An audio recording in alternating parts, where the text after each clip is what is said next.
then you need to play as quick as possible because there's a 1 hour time limit. So we're gonna see. It looks like we have a double clock on Dawn's side, but whatever. That's good. Yeah, that still works. So, do you know what if Baldwin or Dawn are playing on console or emulator? I'm pretty sure they both play emulator, yeah, as far as I know. So there should be no load time differences then for that. Yes, that should be quite alright. Okay, so we've got the angel part where you can rename your character. I think neither of them did rename. I think they actually went for the time save on that one, so I think they're really taking this race seriously. Well, it is a serious game. I mean, the loser here is out of the tournament. Who would knock Baldwin down? That's so mean. What do you mean? Who would knock Baldwin down to losers? That's such a horrible person to do that. Yeah, so even though this is loser bracket, this is 2 experienced players. They both know a lot about the game. They both lost but fought tooth and nails to stay on the winner bracket, so it was a close match in both situations. Yeah. Yeah, and having played Baldwin myself, he is terrifying to play against because he is 100%. He knows everything about the game. He knows every single play style, and he will adjust to what he needs. And I was really, really banking on just bad RNG on his side to win on one of the matches, and I did. That's the third one, but. Yeah, because your first 2 races were pretty much exactly the same setup. Yeah, when you won, when you lost, but yeah, that was down to you both played the best you could, and then at some point, the tower decides you die. Man, this tower can be it's a rough ruthless. stress. Yeah, it's ruthless. Yeah, when it comes down to it, though, we're seeing here that looks like Dawn's a little bit slow on skipping the cutscenes, which are causing just a little bit time behind. But it's not going to be too much of a concern because the tower's going to balance everything out when it comes down to it. Yes, there's going to be a 5-minute introduction, which is pretty much matching with a little bit of movement optimization, especially in the second half where you enter the tower. Floor 1 is not randomized, so the first time you enter the tower, floor 1 is always the same. And what is fun with that is you always start with the same tools. So which makes for a great tournament setting. Yeah, exactly. It's good to know that, yeah, the game is heavily RNG, but at least you will never die because you have absolutely nothing. You'll always get a copper sword, which is worth 2 attack, a wooden shield, which is worth 2 defense, a fireball, which you can shoot fires with it, and it can be used 5 times. It's got 5 charges. Yeah. You will have... It will save your life in times. Oh yeah, absolutely. If you fight something a little bit too rough in the beginning, those 5 fireballs are definitely gonna save your bacon and get you to the level you need to be to survive easier. The 4th item is a medicinal herb, which heals you or a pet. And the last one is a palumpa egg. Care to expand on what you can do with an egg, Shawnee? Yeah, so basically the palumpa egg, a lot of people just deem worthless. We don't really care for it. It's kind of annoying, and if you do hatch the monster, it's actually the weakest thing in the tower. But it makes for a great snack for the monsters, and it acts like a pita fruit, or you can huck it at another monster's face, and basically what we call an egg bomb. It has 1 very strong attack, which I don't think increases based on your level. I think it's actually set based on the monster. Yes. But you can save yourself just a little bit on that one. And there's also kind of a new thing I've been working on where you can basically taunt vipers with them. And vipers who appear on floor 20, like snakes in real life, they actually eat eggs. And if you were to throw the plump egg on the other side of the room, you can actually distract them so you can avoid a potentially horrible fight.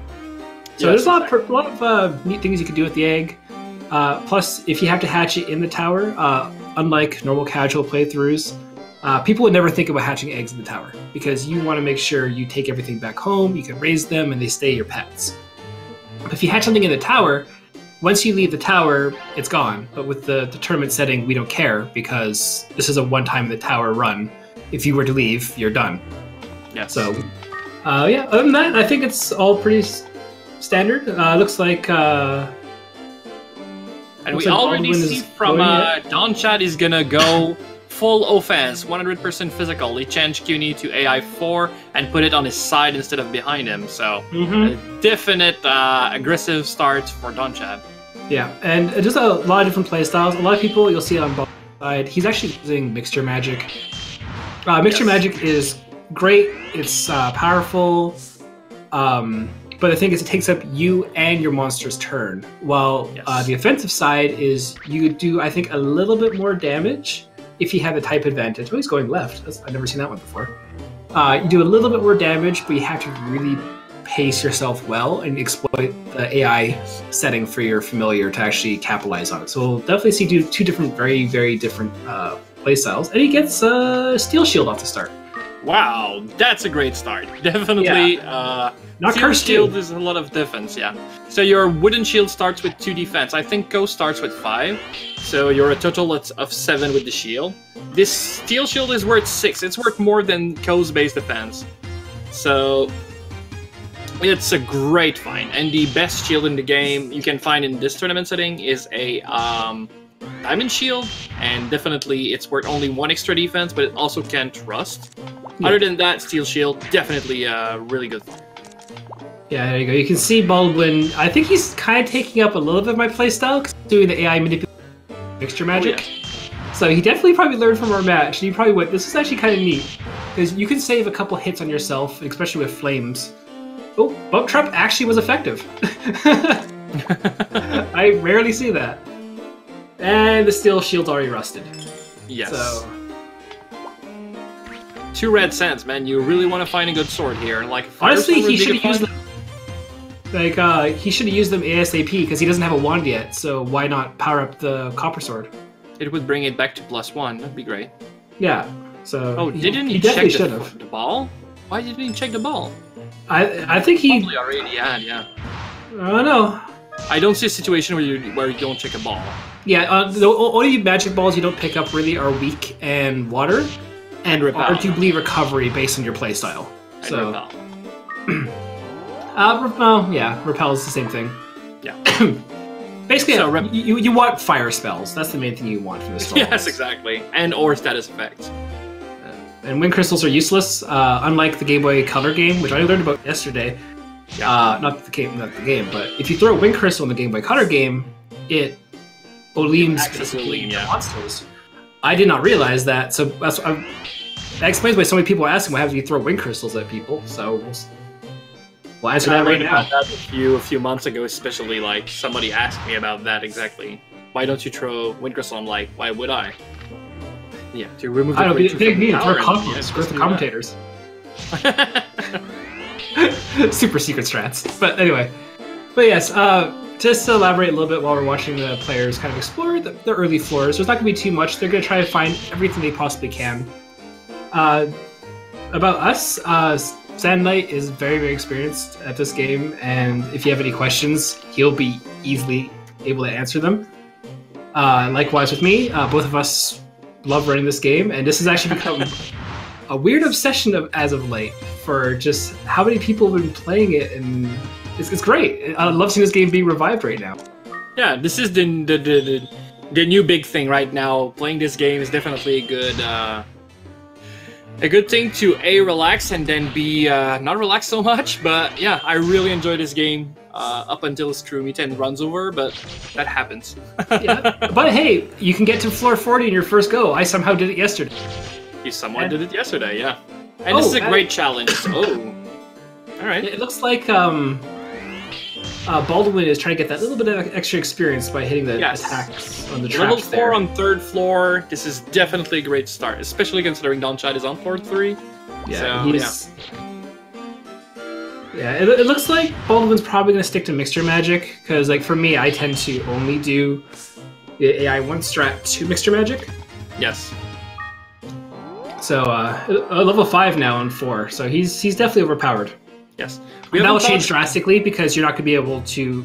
So excuse me. You're not going to be able really to kill monsters for floor 6 to 13 really consistently. Yes. So yeah, we haven't talked a lot about mixed magic, but so Cuneys know it knows a spell. So Cuney is your pet. It knows the Brid spell, which is a fireball type of thing. It costs a really lot amount of mana, and this is so much mana that after a few casts, Cuney would be somewhat paralyzed. Yeah, when you don't have mana in this game, it's not as in other RPGs where you just can't cast spell anymore. You don't have mana, you cannot do anything anymore. You cannot even walk. your pet's gonna fall into some kind of a coma, and that's the end. Right until you feed it something so it can start fighting back. So it costs so many mana that this is like a death sentence to start casting Grid all the time. So instead you can use Mixed Magic, which is the same spell, but it's going to be cast on Ko's sword instead of being just thrown at the enemy. And so Mixed Magic is actually pretty powerful. It's pretty much the equivalent of you and CUNY attacking one after another. And it costs only half mana point. And CUNY attacking costs actually 1 mana each time, so Mixed Magic is also costing less than just physically attacking. Yeah. One thing that is really important with Mixed Magic is the fact that you're gonna use a sword. It's gonna make it better if you get a better sword, but also if you use a wand, so it's gonna be even better than that. And the wand you get a damage boost of like 25% or something along these lines. Exactly, and there's special ones. So one is called the Scarlet one, which they're probably looking for right now. It not only increased magic by 25% as per all wands, it also increased fire magic by another extra 25%. So at the end, this is really a great and really powerful weapon to find. For as long as you have CUNY alive, that is. Yes, and Queenie likes to die. Also, just as a heads up, Sad Knight and I will be mispronouncing everything between each other. Yes. Because everyone pronounces Queenie, Queen, I think for another one, Q. Yeah. We pronounce everything differently in the community, so based on what commentator's speaking, you're going to get a mixture of the blue flying thing behind Ko. Yes. Maybe what we would also refer to as something that starts with Q. Oh, hey, Donnchadh gets a Scarlet one. And we have the Scarlet one. Is it cursed? We don't know. I don't think it was. Yeah, the game didn't lag, so I guess it was cursed. Yeah. 17 damage is not really high, though. It might be cursed. No, I think that's about normal. He's level 4. He's not outstanding. Yeah, that's true. He's not level 5 as per... Oh, no, it is cursed. -1. Yep. My feeling was right. You thought it was pronounced Queen? Yeah, exactly. There's just tons of... yeah, it seems like the actual pronunciation based on the Japanese version would be Kyun. Yeah. But honestly, nobody calls it that. And even though this is probably the right name, we just have... accepted that nobody was going to pronounce it the same, and we don't want to change anybody's mind on this. You pronounce it as much as you like. I call it Suzanne, you know? That works. I call him a loser, but that's beside the point. He tends to die on my files, okay? So basically, with the Scarlet Wand, actually, Dawn is actually in a better position than Baldwin, even though he's technically 1 floor behind. The damage he's going to be doing, even from a cursed Scarlet Wand with the fire mixture magic, is going to be massive eventually. And he's going to be able to two-shot things while Baldwin will be doing... He's going to have to do a lot of AI manipulation to do the same amount of damage without taking as many hits. Yes. So, as of right now... Scarlet One is so powerful, it might be the second best weapon you can find at that point. Yes, especially for the 80% runs, which is is equivalent. We honestly don't expect anyone to get to the top of the tower. It can happen, but I'd honestly say for 20 onwards, the chances of survivability just diminishes at that point. Yes. This game is really hard and has been built for you to go in and out of the tower probably 20 to 30 times before finishing it. So you get stronger by building up your monsters and stuff like that, and building up your weapon and your shield, and coming back each and every time. So any percent to have a realistic shot at a good time, you never go back to town, you never level things up like multiple playthroughs, and so it makes it extremely difficult. This game is rough even when you have good gear and a good pet, so when you don't, just imagine how this game is gonna screw you over. And like Shawnee said, you cannot expect someone to do an 80% tournament. It would be crazy. It would probably be there for like 9 hours and not see somebody do it. Well, the thing is, doing it 80% isn't hard. Honestly, our players are experienced enough. I honestly believe within 2 or 3 climbs, everyone would be able to get to the top and get a time reward. Yes. Doing it on the first go, on the other hand, is demonstrably different when it comes to that. Yes. And so we decided to make it a different type of tournament in which you just go as high as you can, and when you die, well, that's alright, that's the floor your opponent needs to beat now. Yeah, Actually, even yesterday, for myself, I actually managed to do a tournament practice run, and I somehow managed to get to floor 40. It wasn't the fastest, but I still PB'd. Oh, it's just over an hour. Ooh, yeah, the actual world record for any percent is 39 minutes, which is absolutely ridiculous. Yeah, held by Donnchadh. Yes, we have categories.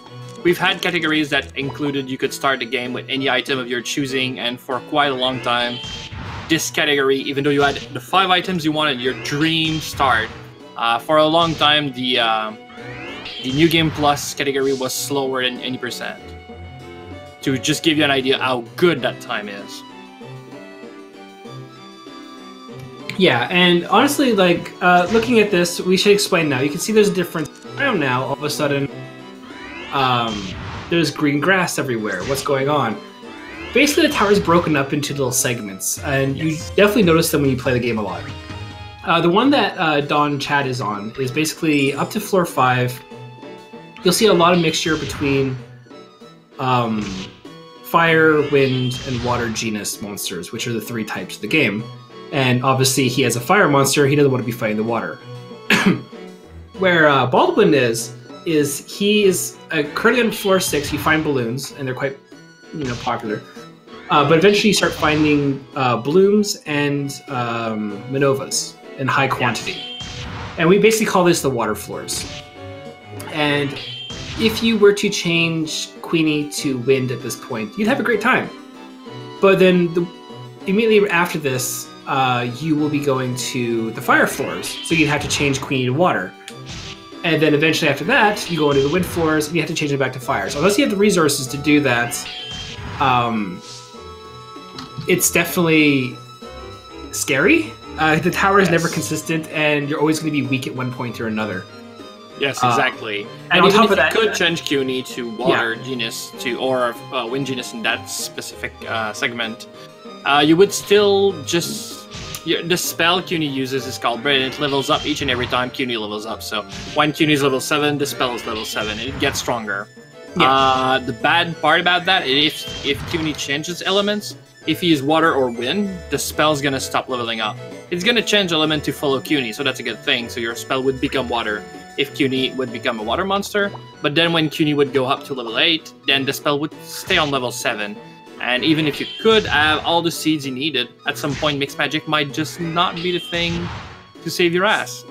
Yeah, and so basically, I would not agree with what Baldwin is doing. Basically, what I would play this game with is once you hit floor 6, you leave. You just keep going as fast as possible, and you gain experience later on the wind floors. 6 is still debated, though. I mean, but this it's is a rough floor. Yeah. Like the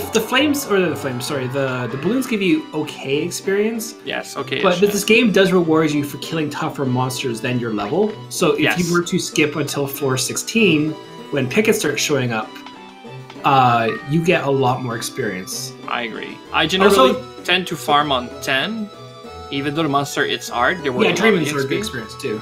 Yeah, exactly. Yeah. Kyo Deshin asked, "Is this like the Lufia Ancient Cave?"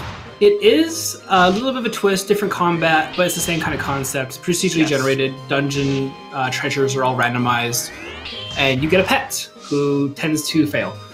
Yeah. So this might be a little bit of a faster type of gameplay from Ancient Cave, which is a classic RPG with turn-based combat. Yeah. But yeah, in a sense, this is pretty much the same thing. And we see our first U-boat. Yep. And is he gonna dance with the Minova coming? Oh yeah, this is very... Oh no, that is bad. He's gonna get it. Oh, and a crit on top of everything. Oh damn, this is rough. Yeah, okay, so U-boats. They are a water monster, so your fire strategy right now is not gonna be very powerful against it. Yeah, it's got a lot of HP. It's got low defense, but the high HP makes up for it. And it's like 5 truck taped together. This is a very tough monster. On top of everything, it's got a submarine abilities when you go under the floor. You saw the periscope down there in the black hole. While it's in this state, you cannot attack it or affect it with anything. So it's gonna just follow you around and always gonna get first hit because you cannot do anything to it. Yeah. So getting hit first by a monster that hits so hard is definitely a bad thing. The other thing about U-boats, though, is you can do what's called U-boat dancing. Since they can only attack you when they have a free turn in melee with you, you can actually step on their square, and when that happens, they cannot go up. You're over them. So what you need to do at that point is just continue making them move, and sometimes you can get in a better situation, sometimes it gets you in a tougher spot. Yeah. It looks like he's probably going to have to use that medicinal herb he picked up on floor 1 soon, because yes, I don't think he's going to be enjoying this next Manova. But he's been really unlucky with the... It's the second time he's get stuck between a Maneva and a U-boat. Yeah. So, this is probably normal luck. You are not going to like floors 6 to 9 in particular. Yes, this is true. Actually, you're more terrified of 10 and Griffins, truthfully, and then eventually Kraken, eventually Vipers, and eventually Unicorns and Blocks, and everything in the tower, really. But at this point, in particular, the Manovas, they split when they get hit, or have a chance to split when they get hit. They're really annoying, and the sheer amount of water enemies you encounter just drains your resources so heavily. And it's so early in the tower that you probably don't have everything you need to beat these guys up. And the things you want to see on these floors is, as soon as you see the elevator, you start running away. For 7, 8, and 9, these are the 3 floors you want to avoid at all costs. Yeah. And I don't know if it's because they haven't found it yet or they decided to farm, but right now I would really dream to see that elevator as soon as possible. Yeah, I think they actually are both choosing to farm and try to get as better equipment and more resources. But that's the trade-off here is, sorry to interrupt myself, but Baldwin is on a higher altitude as well. We should explain that. Yes. Or higher heights. And you do a little bit more damage and take a little bit less damage if you have the high ground, like Obi-Wan Kenobi. Yes. It's true, you won. Spoilers for that.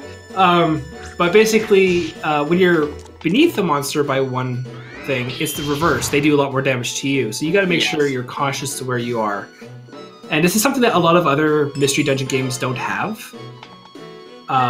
Looks like they're both going up to floor 8 now, so still even. Yes. Dawn is still talking just before about how Baldwin was looking for resources, probably. Well, it did cost him so much resources, it never was worth it. I think he actually was looking for the elevator and never found it. But if his mindset was to just look for stuff, well, that, like we said, not a good plan to do that on floor 7. And we got a water crystal and an egg for Donnchadh, and that's some definitely good luck there. An egg starting from after floor 1, which we know it was a Palumpa egg. This one we don't. And during the floor 8, there's a lot of very good monster it can be. Probably one of the most exciting floor to find an egg on. It can be a clown, very powerful spellcaster. It can be a bloom, good for fusion. Yeah. Oh, you have to find blue color on floor 12. That is true. It needs to be fused, but once it's fused, it's really good. And there could be a griffin, really good. It's pretty much like a CUNY light, so it's pretty much like the pet they already own. But it's a good backup to Queenie. Exactly. So having 3 good monsters in rotation means like it could be a good thing. There's floors where you get an egg there, you know it's not going to be up to par or better than what CUNY does at that point.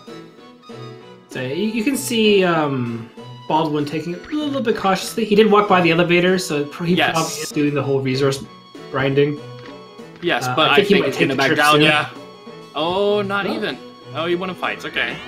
Okay, well, and that's a miss. And a miss. Okay. So basically, when it comes down to it, though, is you want to get as strong as you possibly can from what you can kill. Wow. And it's not... Oh, all the balloons. And you're never going to have that chance for the most part in a normal attempt, because there's always... All the misses, jeez. It's this... I think actually Sad has pointed out most times in commentary on... we don't have... what's it called? Every enemy you should treat like a boss. Yes, exactly. There's no boss in this game, but every enemy is a boss fight. Yes. I've played a lot of the Mystery Dungeon type of games, and there was Ancient Gate that was mentioned in chat.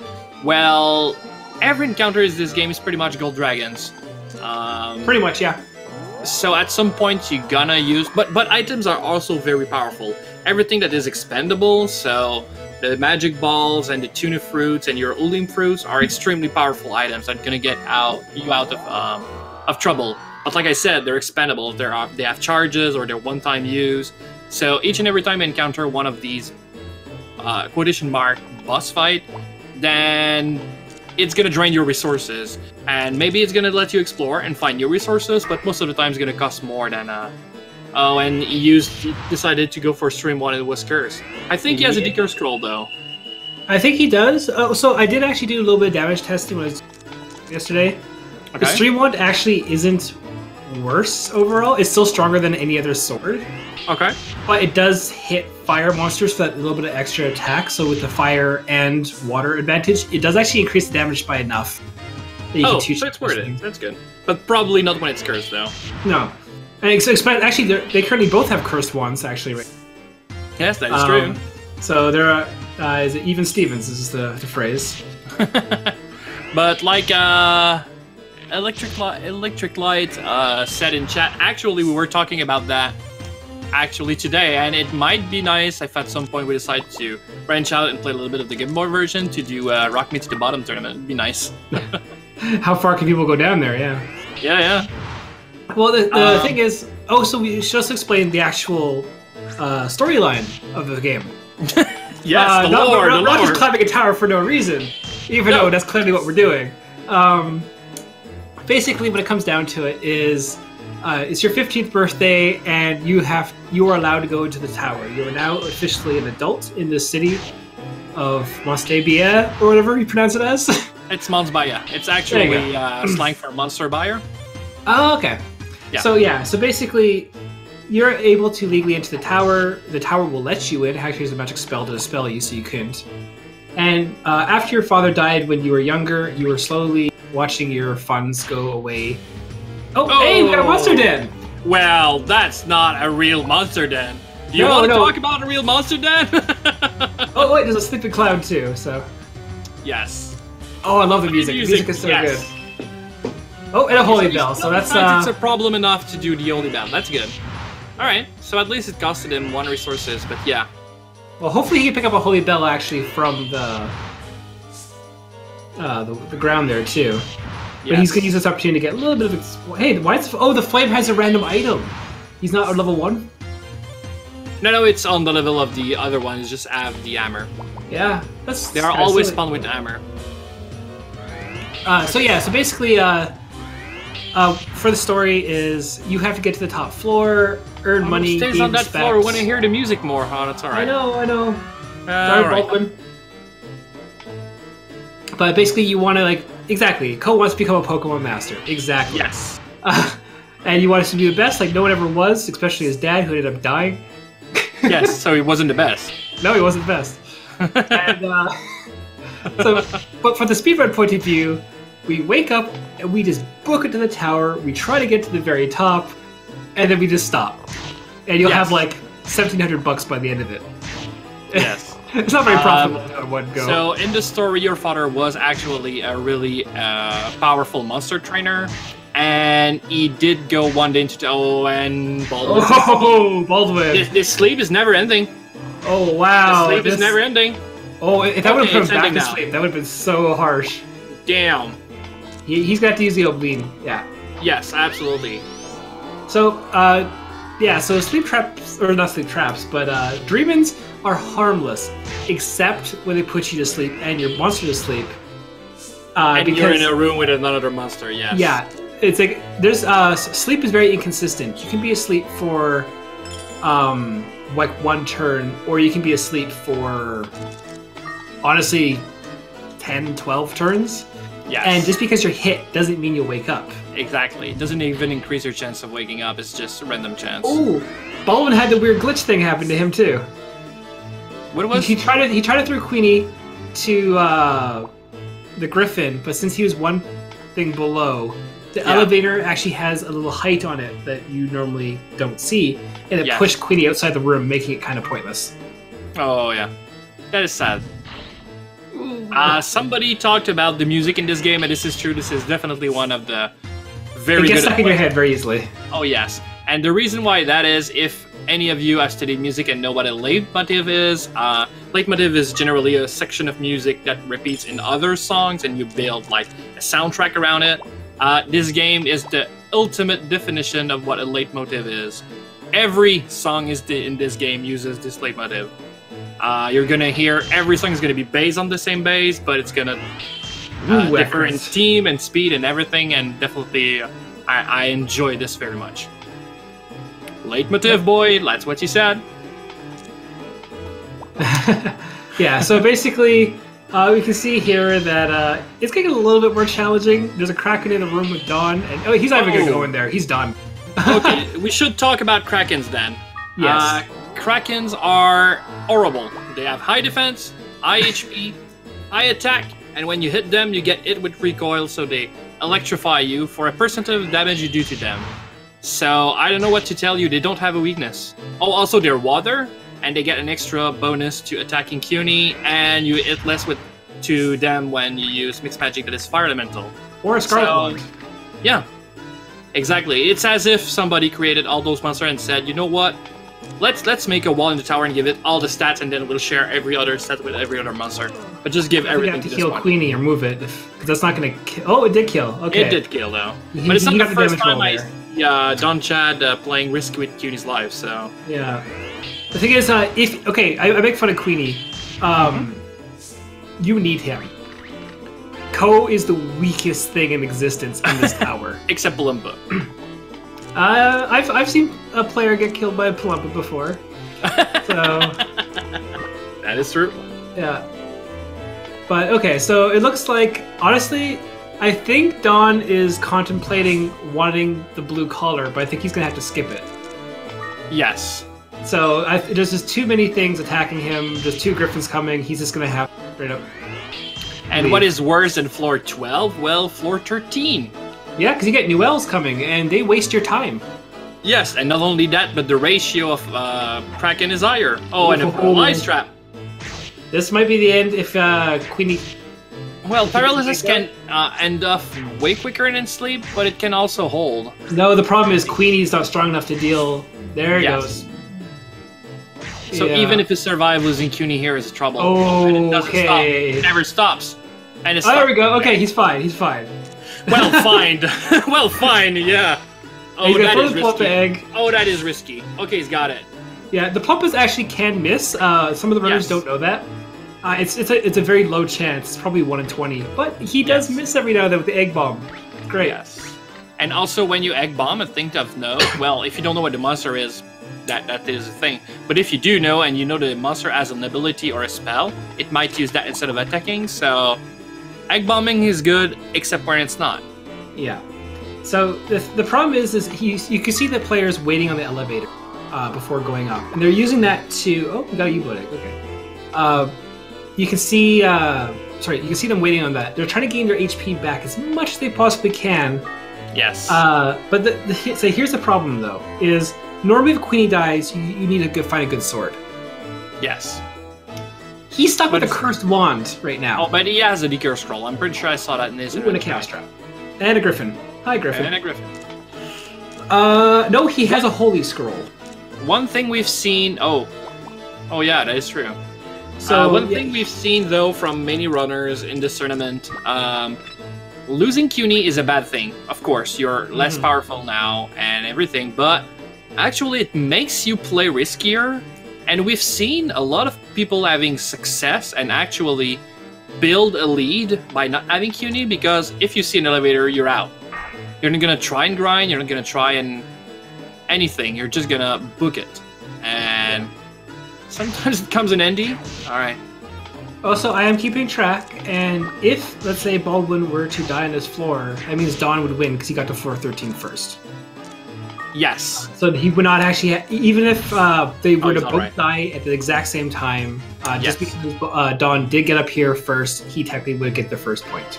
Exactly. We do track who's the winner, but who's get on the floor first if it ends up in a tie. So. Yeah. And again, like I said, that Scarlet Wand, protecting Queenie, those are going to be two very huge things. But now, if somehow Don were to die, he would now have to get to floor 15 in order to win.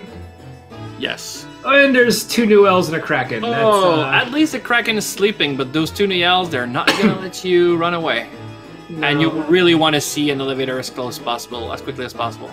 Yeah, and a third one. I think he's gonna have. Yes, you want to skip it. That's what you want to do. The thing is, you can also pick up certain monsters if they're just a little train of new elves right now. Choo choo. Oh, and he moved badly. He's gonna get it once again. Yeah. Oh, and unless he wanted to. Oh, and that's a kraken. And that's another 2 krakens. Oh man.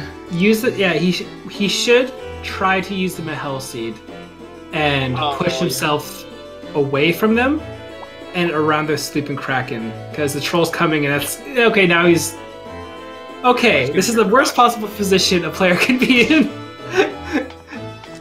Oh, even if he picks it up, no, that's no. You cannot get away from that.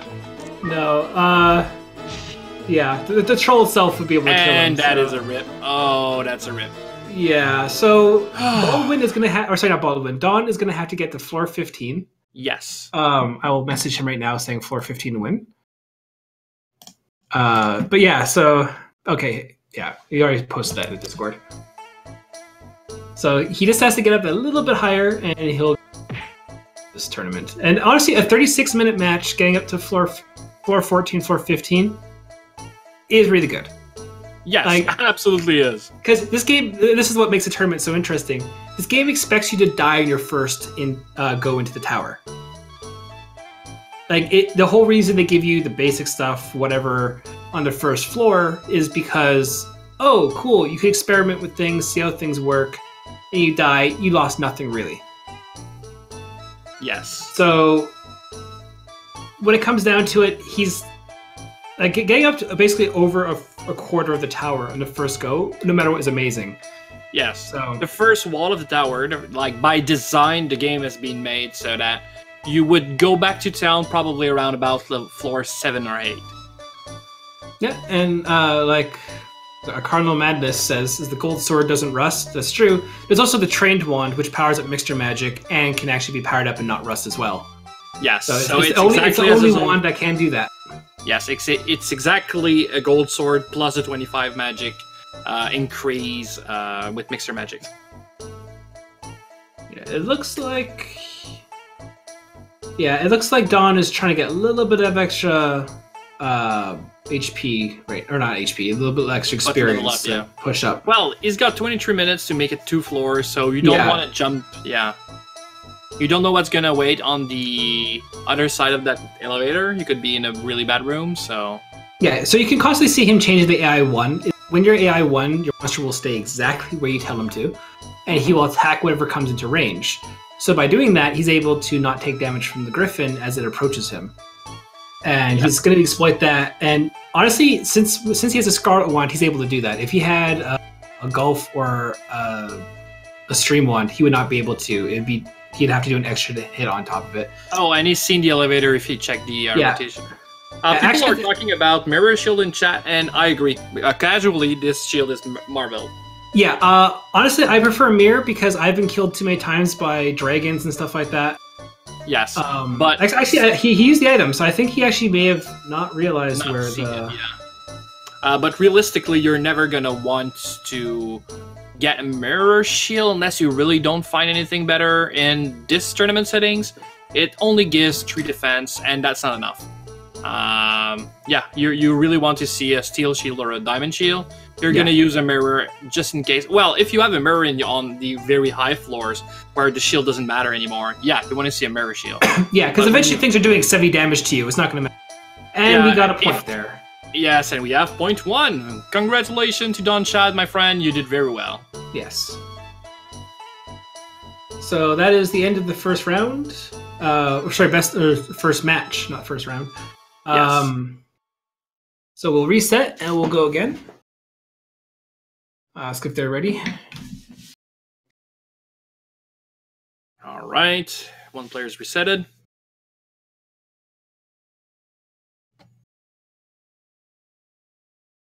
That was an actually really good race. I mean, at that point, Donnchadh just got trolled by those traps. Not Donnchadh, Baldwin, sorry. Got trolled by those traps, and there was nothing he could do.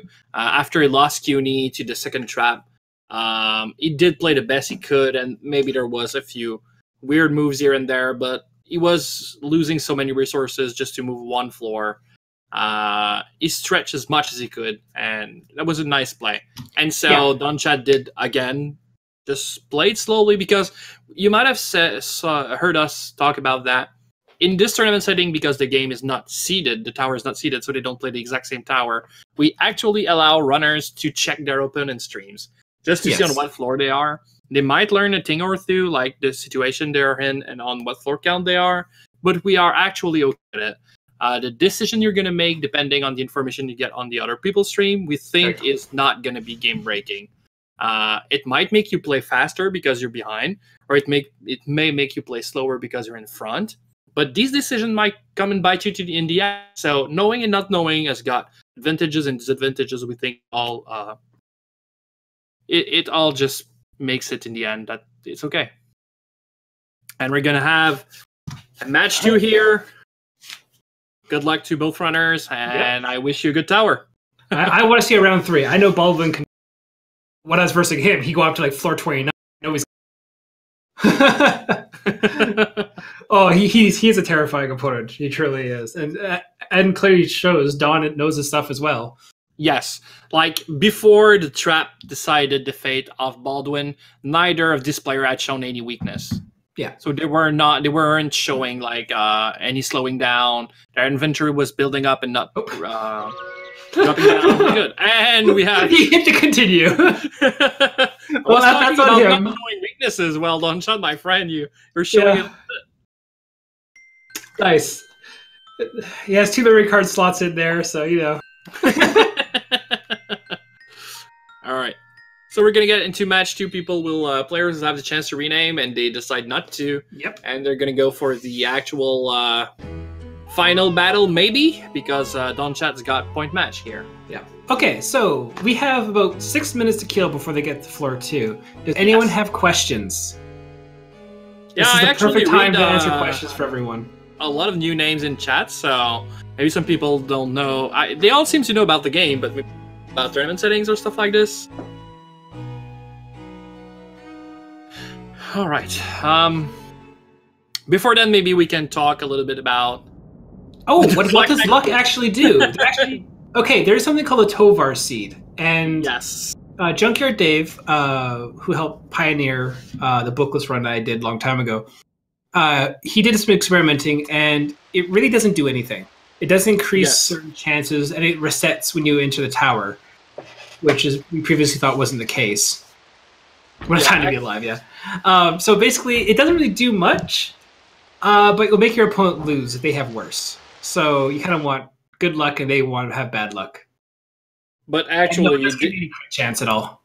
Yeah, he tested a lot of things regarding to luck, like crit chance, dodge chance, loot chance, and stuff like that. And the game didn't change in any way, even though he maxed his luck or made it bad and everything. It doesn't change anything. Yeah, actually, he still found basic things and stuff on the ground. He didn't find like only dark swords, only holy swords, only Rocher for.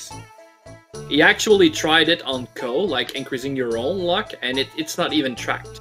The game, there's no data in the game that changes when you increase Ko's luck. So it's only work on monster, and it doesn't change anything.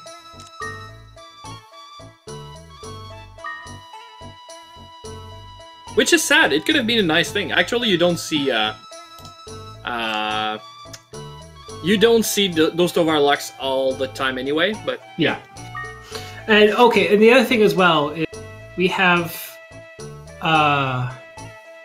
it basically more or less, but the thing is this game is super well programmed. And I say that very ironically. There's been a lot, like I'm currently speculating a little bit of shenanigans from emulators, because there's stuff that's happening on emulators more constantly than not. Like traps appearing in the hallways I've never seen in my life on an NTS or NTSC version. Sure I did though. And the thing is, someone's seen it in the PAL version, so it might be based on frame rate kind of screwing up when things are doing that. And if the emulator plays things a little bit faster than it should, it might make the loading of traps go in places they're not supposed to. But as of right now, it's all speculation. But it's PAL 100%. Okay. Yeah, but basically, yeah. So, do we have any other questions? Because again, we're in the tower. We're still gonna have to wait for them to pick up all 5 things. Yes. But at the same time, I'm gonna just. Because how bad that Arceus? I'm pretty sure he's a troll. No, please don't. He's actually the world record holder for any percent. But I just linked in chat our own Discord, so if there's, like I said, a few new names and you want to see more about that, we're gonna do a lot of more matches. We're actually probably a little bit before the after tournament, so there's gonna be a lot of more matches. And if you want to see more runners, just practice runs and everything, we have a stream announcement channel where you can see all our streamers practice or just do casual runs or challenge runs. So yeah, come and join. Yes, and on top of that as well is you can watch that Arceus not get a Rocher fruit. Yeah, that is true. That will happen. Still yet to find one. What a scrub. So yeah, we're here. We're still waiting for them to go floor 2. Is RNG set if you enter the tower? No. If you were to have exact frame data and everything were to be exactly as it is. Oh, I didn't realize Don named Baldwin. Queenie, yeah, he's Baldwin. It's Baldwin, but whatever. No, I'm not gonna be download. So basically, what it comes down to it is everything is, unless you do exactly frame by frame and make everything the same, yes. The RNG changes every frame, I believe. So you're never going to get anything ever the same. Yeah, as far as we know, this is time-based, so unless you would do frame-perfect movement of everything at the same time. Like, we've tried with save states and loading and just reloading the same floor over and over again, and we never got the same 2 floors. Oh, there is a sequel to this game. No one likes it. Oh, it's Tao's Adventure for the DS. Sequel. Yeah, it's not a true sequel. It's a spiritual successor, which is called Tao's Adventure. It's called garbage, is what it is. Yeah, it is garbage. It's actually not randomly generated, so you always get the same items, and there's hegs, but when you find it, then it's not there anymore. So these are one-time find. This is a weird game. Also, okay, to put it in perspective, I know people love the ancient. To put it in perspective, it's equivalent of the Ancient Cave in Luthia 2 to the Game Boy Advance version of the Ancient Cave for Disappointment. In the Ruins of Lore, I believe it is, where basically you keep your level and everything already killed when you re-enter it. It's horrible. It's not horrible. Come on, I like the Ancient Cave and Ruins of Lore. But the thing is, between both of them, what people would prefer. Oh yeah, absolutely. I do prefer Ancient Cave, but people seem to bash on Rune of Lore. It's not bad at all. I mean, I like it. It's really different. Like, it's not even the same. Like, if you wanted to have another version of the Super Nintendo game, that's not that. But it's not bad. Tao's Adventure is bad. I didn't realize Don's in a bad position. Oh damn, we might have him at 3. Yeah, we're busy bashing games. Yeah. So Baldwin has a huge advantage now because he sells Queenie. Yes, absolutely. Don got hit by a frog trap, and when you're a frog, Queenie goes, "I'll defend you, my friend." Yes. He's not strong enough at level 1 to defeat a troll by himself, and that just showed. Yes, and sadly, you cannot give order to your pet once you're your frog. Mm-hmm. So yeah, he couldn't just tell Queenie to not stop fighting and do something else. And that is really bad. Yeah, there's a high chance that Don will not get the thing is he's getting double experience because he's not split Queenie anymore, so he will get levels faster. Yes. But again, Ko is the weakest thing in the tower, and eventually he's not going to be able to kill anything. Yes. Although the Earth Shield will definitely help. And by eventually you mean like now? No, I mean he can still fight, but it's going to be rough. Yeah, like all the noises. And Noises is probably, like, again, after the Palumpa, the weakest thing in the tower, so... Yeah, they have 9 HP. They're not too bad. Yeah, but he hits for hate, which is really sad. If he got one more attack point, would be better. Yeah, no, that's absolutely true. The fun fact is in Metal Gear Rising, I believe it is 2, it was. Psycho Mantis would call out... because there's a Konami-made game that if you had it on your memory card, it would call out, it's like, oh. and all this other stuff. And it's just, it was one of those games. Same with Super Mario Sunshine. If you play the game version of that. Yes. Which was really funny, actually. I really enjoyed the Psycho Mantis reading your mind. Yeah, see, funny. There was a wonderful era of games of how can we screw with the player's mind, and that was a glorious time. Yes. Where the people were just like, just screwing around as much as possible with like fourth wall breaking stuff.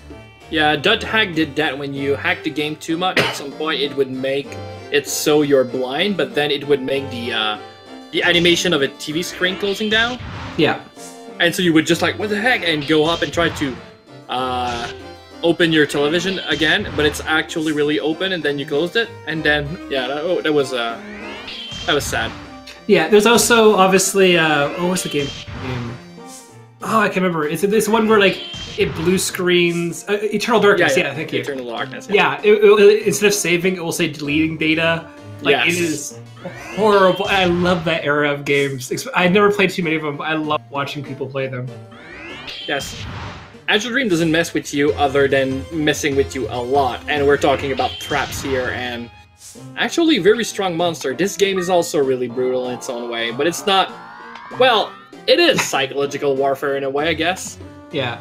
Well, the other thing as well is... Okay, so we actually have two variant shields right now. We have the Earth Shield on Dawn's side, and we have the Ice Shield on Baldwin's side. Yes. And honestly, the better shield overall for the starting of the game would actually be with Baldwin. Yes. I'm not a big fan of the Earth Shield. And by not a big fan, I mean I would not equip that ever. Yeah. The thing is, if it's cursed and you get to the Griffins, if they cast Rise on you, get in. If you walk on a trap, it's gonna mess with you also. Yeah, all the traps are fire-based. So these two shields are elemental shields. So Ko is one of the only thing that doesn't have an element in the tower. Your rival also doesn't have one, and Beldo, well, we're gonna see more of him maybe today. Let's hope. Yeah. But other than that, everything has an element: fire, water, or wind. And these shields actually make Ko elemental for his defense. Yeah, and that does change it by like I think a third of the damage or something that would normally happen. Oh, that's huge. And like Shawnee said, everything that deals damage in the game, traps and spells, are fire elemental. If it deals damage, it's fire. In this game, it's pretty simple. And so by turning yourself into a wind elemental monster using the Earth Shield, you actually open yourself up to an extra probably 50% damage from everything's fire. And that is scary. Yeah. And the thing is, like, the worst thing in the world are Griffins sniping you with Rise, because as long as you're in a straight line, they will hit you from like 8 spots away just because they feel like it. Same with Flames to a lesser extent. Flames don't have the sheer power that Rise has, because Sled is actually, I think, the weakest fire-based spell in the game. Yes. And Rise, I think, is tied, if not second strongest out of like 6. Yes. It's really scary to come across. Oh yeah, Rise is a lot of problem, but yeah, you don't want to just walk, receive a slam trap on your head, and die randomly because not have the good shield. Yeah. But the reasoning behind why Donnchadh is using it, like we're making it as if it was a really bad decision with no upside, but there is. All the scary monster, or most of the scary monster in this game, are water, like this Medieval for an example. So it actually increases your defenses against them, and this is a huge gamble, and I wouldn't take that gamble, but there's a really good upside if you decide to take it. Yeah, and the thing is, he can always hack the Plumpa if he wants a damage sponge for 2 attacks. But it's really not worth it in the grand scheme of things. And by 2 you mean 1, right? Yeah, pretty much. It's really... It's bad. And the Flame here is going to be doing a little bit extra damage. It should be doing probably 2 damage if he had an Ice Shield on. You have to break out that Fire Orb soon. Yeah, and Donnchadh is playing smart. He's got into some kind of a pickle, but he decided to have that fight at his own, with his own rules, and he's got to the higher elevation a few steps back. Sometimes you want to go really fast and you forget about these kinds of things, or you say it's not worth it, but this is worth it. This is a good play. So yeah, Baldwin is currently surrounded by Minovas. By Manivas, yeah. But the one on the left of his screen is technically a clone, so it's only ever going to be doing 1 damage. So he knows that's not much of a threat. All the clones do is just take up space and do 1 damage, but they'll have a percentage. I think it's like 25% of the HP or so. It's not a percentage of HP, it's a percentage of level. Oh, is it? Okay, that explains Yes. that then. So they can do more than 1 damage, they generally don't be so lower level. What do you mean GG Baldwin? Oh, geez, we just didn't realize Don died. Yeah, that's what Yep, he's Wow. got a lot and he just died. We're focusing so hard on the left screen, we didn't notice the other runner died. All right, then. Can you just talk with Baldwin? Yeah, you have it. Yes, you do. Yeah, he died on 4. Baldwin's already on 5. That was a 6 minutes to get into the tower. Okay, they're gonna have a quick wash and break. Right. And we're gonna have a game 3. Yeah, we might do a friendly after, depending on how long, because we do have 3 hours reserved. Yes. And then another 3 hours afterwards for the next match afterwards. Yes, exactly. So in a few hours, it's actually in 2 hours, we're gonna have another match. So it's Basama versus Fulfitoritis. Yep. That's gonna be another great match. Yes, that was a kind of a funny happening, but I honestly expect a lot from both runners on that one. Absolutely. But for match 3 of Baldwin versus Donnchadh, so they've got to a little bathroom break. But who do you think is gonna get it? Like we've seen better in bad situation on both sides, and that's what cut it. Like just ended their runs. But I think honestly, Don actually found better things. If it wasn't for that frog trap and losing Queenie, I think he would have been in better shape. Yes, so Baldwin's playing really smart, but really carefully and slow. And if Don can push him out of his comfort zone and get to a higher floor and keep making him have to chase him, I think that'd be better. Yes. But both seem to be quite grindy players right now. Yeah, exactly. So both players lost Cuny to a trap and then had to play from behind. And they've done wonderfully in that, but at some point, losing Cuny this soon is going to be a problem, unless you have a plan B, which could be a better egg. But we didn't see that, so... Okay. Baldwin is ready, and I'll see if Don is going to say he's ready. Then if not, or if they are, I'll count them down. We can start round 3. All right. But yeah, like I said... What? I'm waiting for him to finish typing. He's still typing. But yeah, I really want to see a third match where both players gets to shine. Yes. When they can at least get to the floor 20 before some bad things are going to be happening. We cannot know if it's going to happen. They might still die on floor like what it was for, right? Yeah. Which is really sad, but these things does happen. Even the most experienced player we have in this tournament have died on... Sometimes we get to 40, sometimes we die on 4, and it happened to me too. Yeah. This game, you get as high as this tower tells you to. You can... Yeah. When you get more yes. Sorry, to answer the question in the chat. Yes, you can. If you get a troll monster, you can exchange the weapons on it. Yes. There's also a video you can do, or a video I made to show how you can throw troll items at other trolls to make them forcefully unequip and equip the thing you threw. So you can actually get things that way too.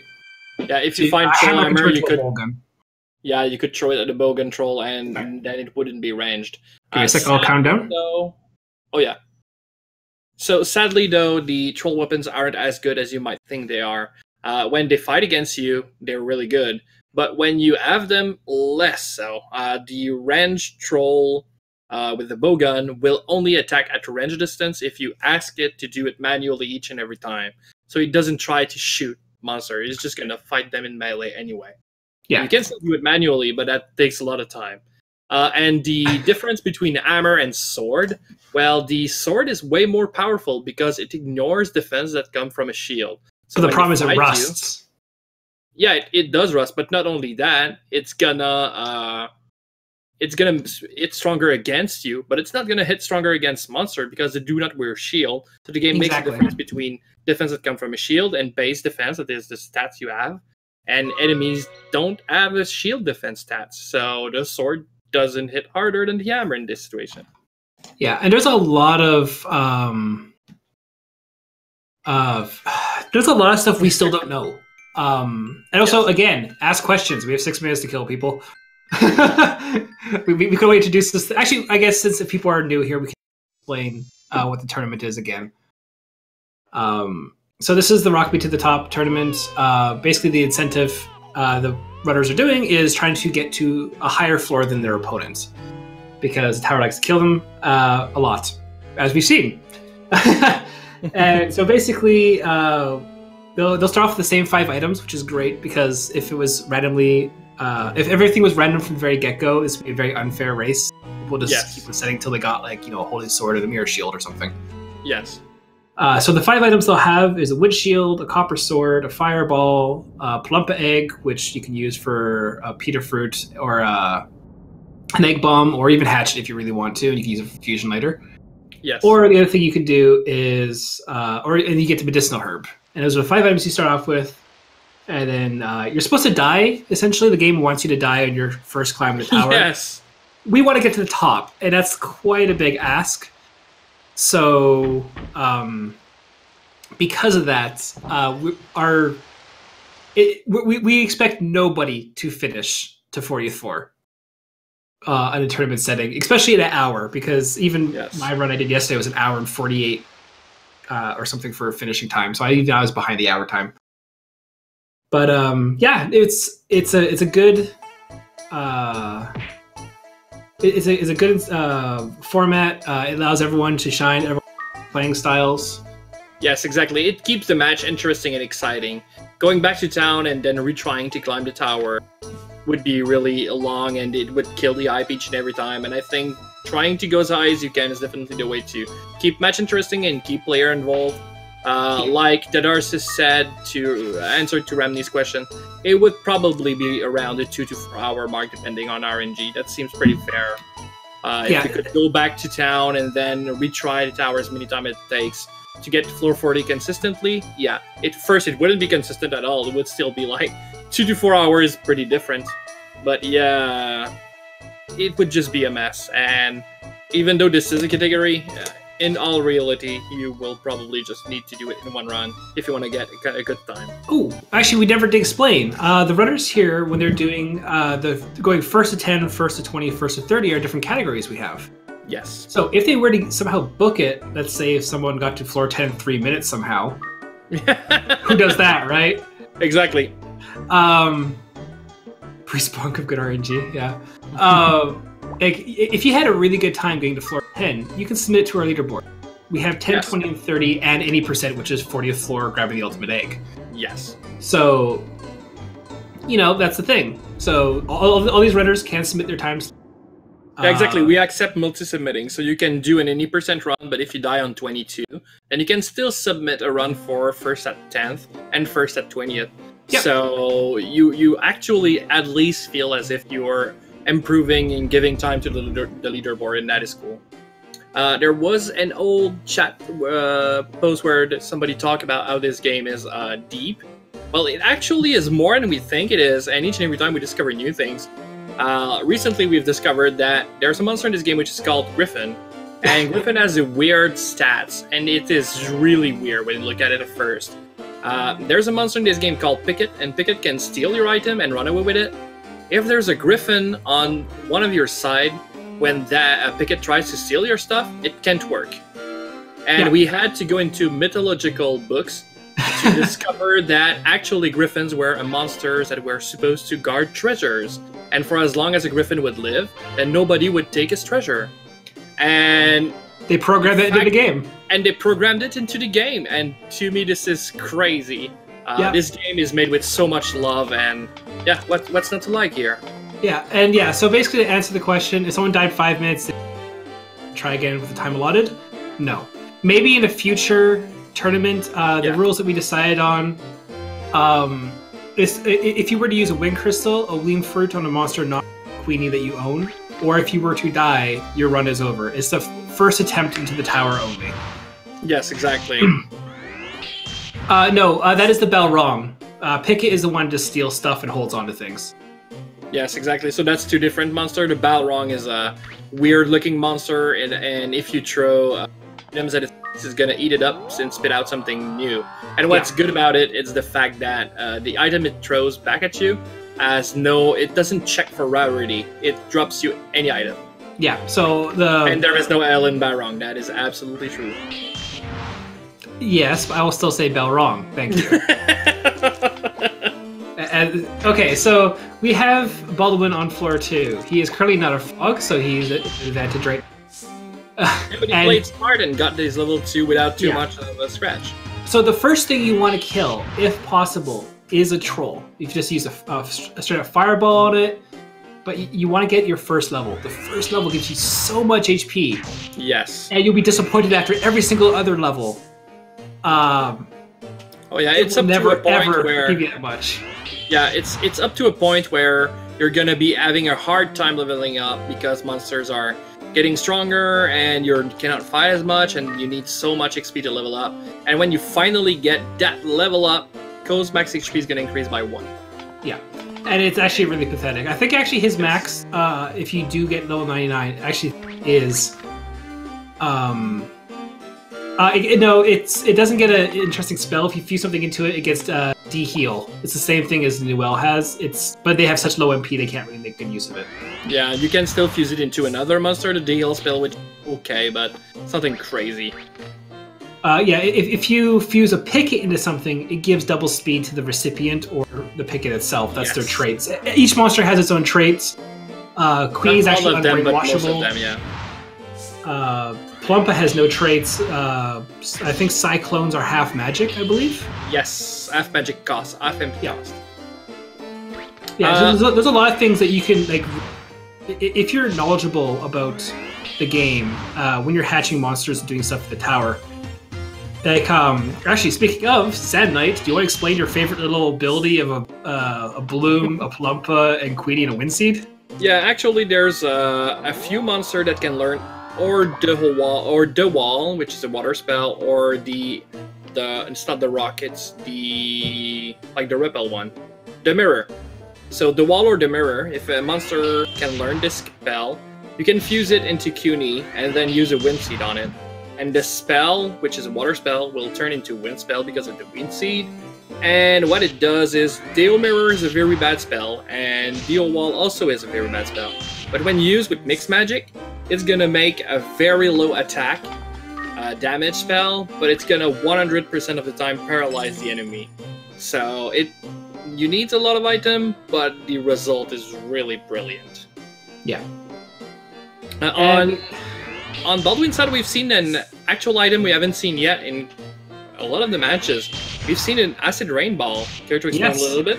Yeah, so so we have the fire spell, which are all projectile ones, and you kind of want to find them. Basically, fire is equal to damage, wind is equal to status element. Yeah, and then water is normally buff, heal, support kind of spells, except for one. And the one thing which is different is Mazar Seed. That's quite nice. The acid rain ball will do massive water damage to the entire room. Or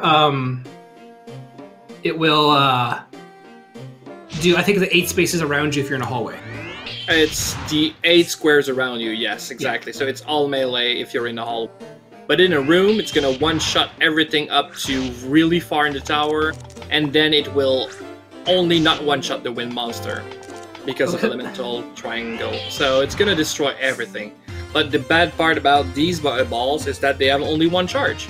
Yes. And so use it one time. We have still yet to have anyone confirm that you can find it with 2. Yeah, I've never seen that. Yeah, so we do have a New Game Plus category as well. No, there's a couple other ones which are immune to one-shotting. They're mostly the wind creatures, though. Yeah. But we do have a New Game Plus category as well, which we kind of had to take away certain aspects of it.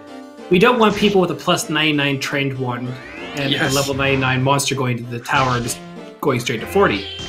Yes. That's not how that works for our New Game Plus category. You can take 5 items in, between monsters, eggs, whatever you want, and you can go to the tower and you can do whatever. But the requirements is your equipment have to be non-tempered. And your monster has to be Ash on stream, so we know you haven't messed with it. Yeah, because obviously if you were to fuse a spider into something that had the same spell, we would be able to check all of a sudden his double attack. that'd be unfair. So you have to hatch the monsters on your VOD, not even on stream, but it's on VOD, and show that they're like completely brand new monsters. But you're able to climb a tower. It's actually a really fun category. To the point where actually both players here have agreed to use a certain monster, and you would explain that one, Sandbag. All right. If we ever end up having a Garuda egg. Yes. So a Garuda is a very weird monster. It's a wind monster. It has high attack, low defense. It's an okay monster. But the reason why it's so interesting is it's got a weird ability called Abduct. And Abduct, generally when you seize it in the tower, it's the Garuda is going to pick up your pet, run away, teleports away with it, and start another fight in another room. And then you don't have your pet with you. And generally, since you use mixed magic, well, either of you are really bad when they are not with the other. And so it messes up with you so much. When you actually have a Garuda as a pet, you can actually cast it on yourself.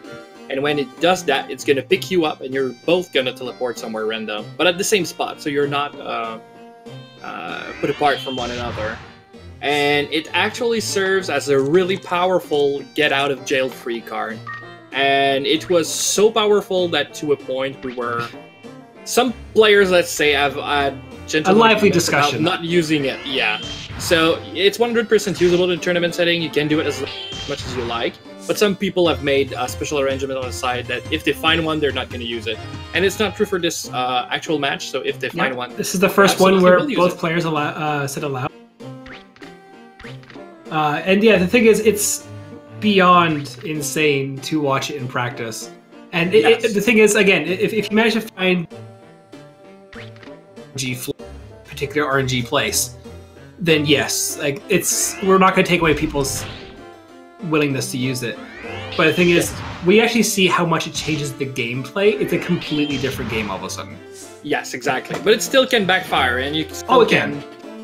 You can still die pretty much, but it's all going to be randomized then. It always depends on where it's going to bring you, and your fate is not in your hands anymore. But that's a fun gameplay still. Oh yeah, so we're getting into the interesting floors. So floor 5 for each player. They have built as much as the inventory they could. It's going to be probably the... Well, I was going to say it was probably be the last floor they're going to explore on, but it might not be true. We've seen them explore 6 and 7. Yeah, they're definitely going for the items. Yes. I tend to, like, again, try to push through the water floors and then get experience and stuff on the, like you said, 10th floor to 10 to 12, and then after that you kind of book it up to 17 or 16. Yes. Actually, yeah, Baldwin actually threw something there to do damage to the Minova because he knows doing damage is better. But if you throw a sword, it acts like if you were to swing that sword. So eventually, you're going to be doing 1 damage. Like, some things have so much defense, you're never going to be doing so might as well use them now. Yeah, so you pick up all the swords you can, all the shields you can, you do the extra 7 damage, you do the whatever. Wooden wand. Wooden wand. So at least he picks it up. Oh, do you want to explain a little bit about stutter stepping? I think it might be so because people seems to be using it quite a lot. Yeah. Also, I also have to compliment Baldwin right now. His menuing speed is probably on par with mine. It's insane. He's doing a great job on that. But yeah, so stutter stepping is when you walk over an item and not pick it up. You're holding down circle just in the last couple of frames before approaching it. It's not frame perfect. Like if you just tap right and then right after you let go or you see you move, you hold down circle. You don't run, but you will actually check the item on the ground. So you don't have to worry about inventory management, or you won't have to worry about. I think Baldwin's in a predicament right now. There's I think 3 Minovas coming from the 3 different directions. But he goes right away with the fireball, makes one corridor safe, and then oh no, he wants to fight both of them. The boss of this guy. Yeah, and we see here on Don's side is he was dealing with the flame, and then all of a sudden the Minova walked out from behind the flame. So that's always a fun. Yes, and he's going for the full physical attack setup. This is something we rarely see. Yeah, even I'm hesitant. Well, I'm not hesitant to do it. I'm an idiot. But he's probably going to do it better than me. Well, right now it still works. Again, he keeps naming Queenie. I didn't notice it when he named it. He named it Tumna this time. Tum what? It's Tumna, the fruit. Oh, Tumna. I think that's his reference to him dying from a frog. Probably, yeah. That's unfortunate, but it happens. And this is why we're having best of 3. Yes. Oh, Tomna turned into a frog. Tomna turned into a frog. That is pretty good. That's how it should be, right? Looks like he's gonna face his balloon off by himself until. Oh, the sprites do not like being above each other. Oh, that was not. Ouch. There you go. So at least Cunie's back on track. So the neat little thing is, if you were to try to get an extra attack with Queenie right now, if you were to change his AI to 1 in the menu and then throw him, he will attack when he hits and lands. Yes. If you were to place him down, it actually doesn't let him attack. Yes. So there's a lot of small weird details like that where a lot of people just don't quite capitalize on everything they can do. Like even during my tournament run, I was chucking Queenie when I could do like the last 4 damage plus an attack. Risking him, I admit, but at the same time, yeah. If any players have ever played games like Dungeons and Dragons and stuff like that, you will always hear people talking about action economy. Well, this game is action economy the game. Learning what costs an action, what doesn't cost an action, what you can do, what turn order is going to come up after you use certain actions is the bread and butter of any good player. You need to know these stuff on the tip of your hand or you're going to get screwed by thinking that Cunie is going to move out of the way of an attack before it happens, and then you realize, well, it didn't happen, and Cunie died. And as you might have seen before, for these 2 matches, when Baldwin lost Cunie, he lost the game, and when Donnchadh lost Cunie, he lost the game, so yeah. It's crucial because Queenie's stat gains are just so much better than yours. Yes, yeah, absolutely. I think a lot of people who do the mixture magic method, they really don't take into account how brittle Ko is, which is why I do the AI 1 thing. And it goes back and forth, and there's all sorts of weird things from it, and yes. No one has the same playstyle, especially Baldwin. Baldwin has every playstyle. Yeah, exactly. This guy can do everything. I don't know why Don attacked the wrong side, but okay. Secret strat, I guess. I don't know. And they are exploring 6. Okay. All right. I'm not saying it's not a good thing to do. It's just scary. Yeah. And I can't wait to see the result. The thing is, again, you could find that diamond shield. Circa, actually, we have not found only 12 people. We actually have found a giant community of people. Yes, do you want to look at Discord again? Yes, I might want to do that. Yeah. Actually, when I first started the Discord, I thought it would be probably like 4 or 5 players. Yeah, the 4 of us. We're at 125 members in Discord right now. And we're on 125 members. That is crazy. I did not take that into consideration. Love this game. Yeah. But I'm so happy to see this Discord grow. And the thing is, this game. We're not just for speedrunners. If you're casual, you just want to watch people play the game and know where you want to talk about different strategies or items, or just post memes. We have a meme channel. Which is called the Azure meme channel. It's Yes. So, and yeah, the goal is definitely to grow the community around this game. Yes, this is speedrunning oriented, but we absolutely are grateful to see more casual runners, challenge runners, and everything, and we want to make sure that this game gets more recognition, so that's why we're playing tournaments. We're going to get into restreaming groups and people, and we're going to make this game bigger. Yeah. Yeah, exactly, yeah. Yeah, the thing is, like, we're... Sad Night could be credited, definitely can be credited. Took over the moderation for Azure Dreams. Azure Skies? Yes, you are a meme. You fit in perfectly with us. Absolutely welcome. So basically, Sad Night contacted me, Datarus, and I think it was Don Fargo? Don Fargo, yeah. Yeah, so we were the first 4. We figured, how many people really like Azure Dreams? And here we are on Speed Gaming, doing a tournament. We have 2 matches today on the main channel. No, well, you can just post it in general. For the best girls, I'd probably say Gosh? Gosh, how do you pronounce his name? Yeah, I think it's Gosh.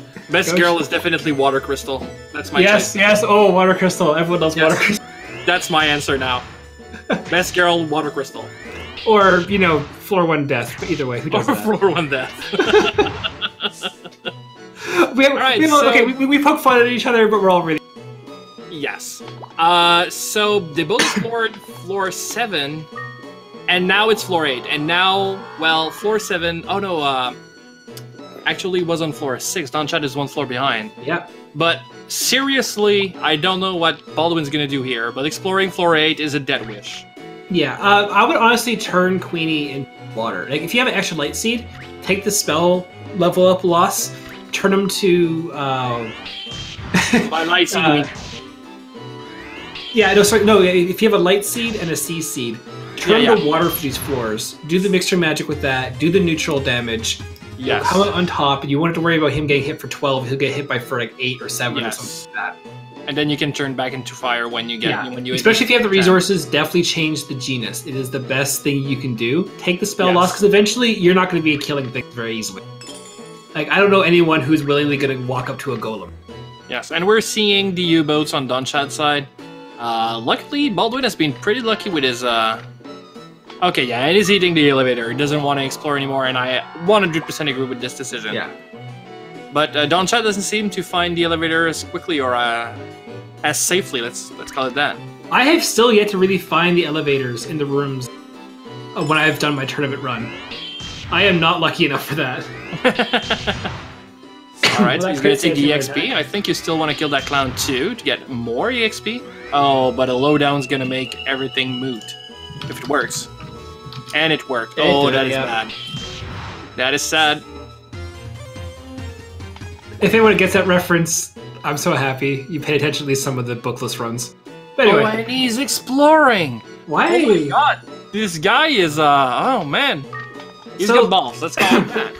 See, the thing is, you have to make sure you really take into account how much damage you're taking, because everyone's fighting 1-on-1. That's great until there's 2-on-1 or 3-on-1, and it's like exactly. You know, eventually you're gonna have to cut your losses and just assume you're gonna die. So it will happen. Yeah. So actually, the trolls have a weird thing about them here. They have the bowgun, and they'll attack you if they're in a straight line. They'll never attack your familiar unless they're right up next to it.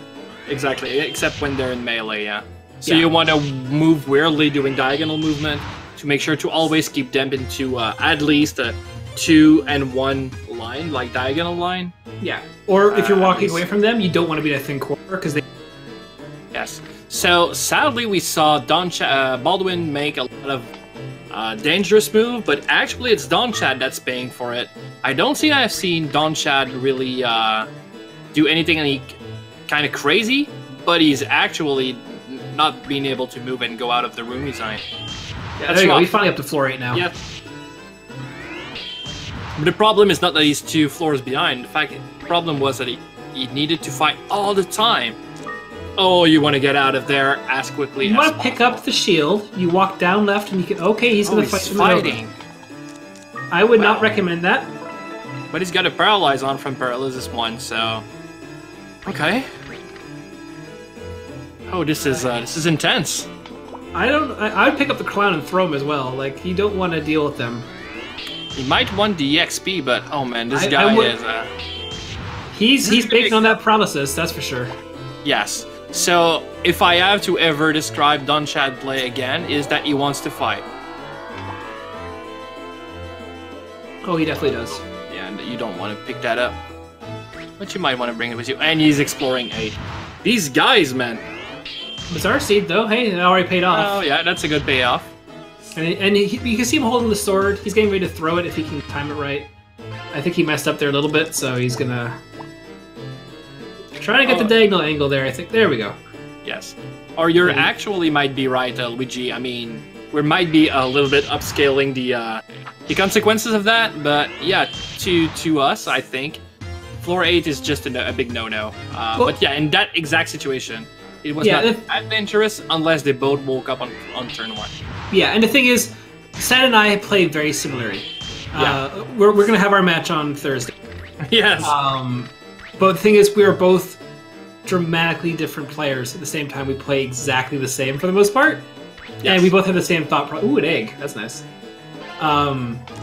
But the thing is, when it comes down to it, you really don't want to be screwing around with Manovas on floor 10. They hurt too much.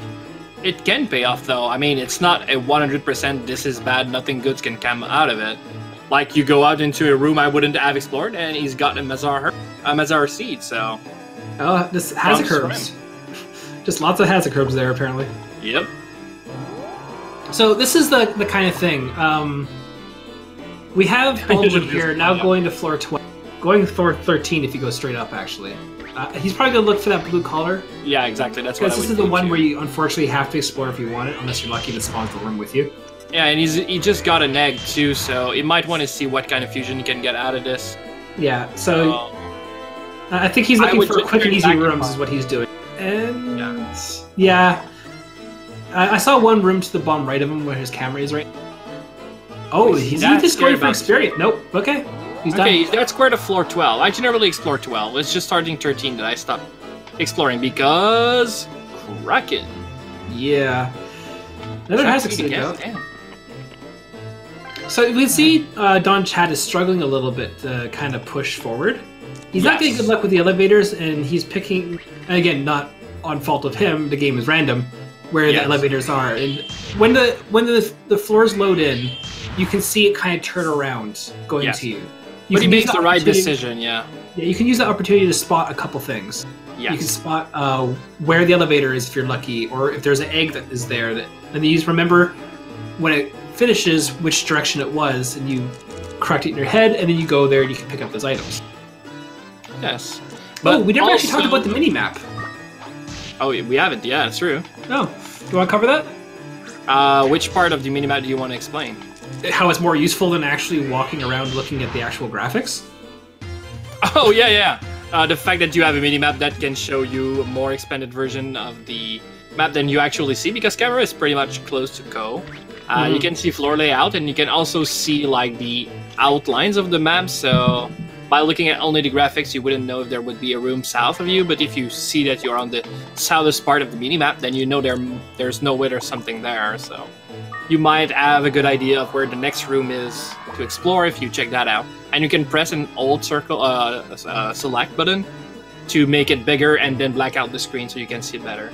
It also really helps with the perspectives. Like sometimes you might swing in the wrong way. Of elevation. Oh, and Donnchadh is in trouble, my friends. He should be fine if he were to...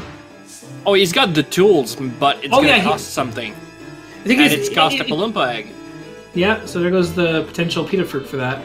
Yes, so he can absolutely find this. But if he were to be in a room and this were to happen, but the problem is he's not. Did you attack CUNY though? It did. It did 13 damage. He's that is... Yeah, CUNY's on a lower elevation, so you might want to make it the wrong way. It seems his controller's having a problem doing the diagonal inputs. Yes, because it doesn't stays. Okay, oh no, nope. Almost. Down. Oh yeah, okay. Just going down works. And then what, you bag it? Actually, what he... Oh, this is not good. If he moves up, then you want to bag. Wow, this is... And dreaming. And if the dream... He can shove it, though. Oh, he can pick it up, but that's riskier. Yeah. Oh, the elevator's in that room. You want to shove. Yeah, you want to shove. You don't want to...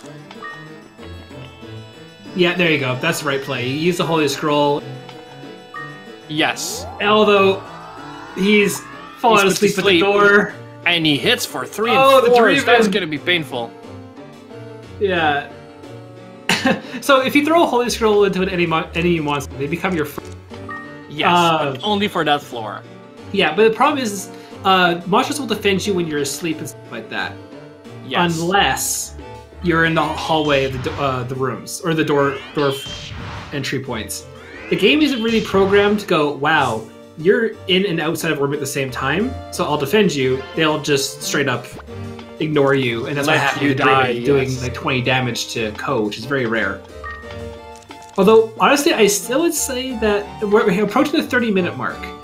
Yes. And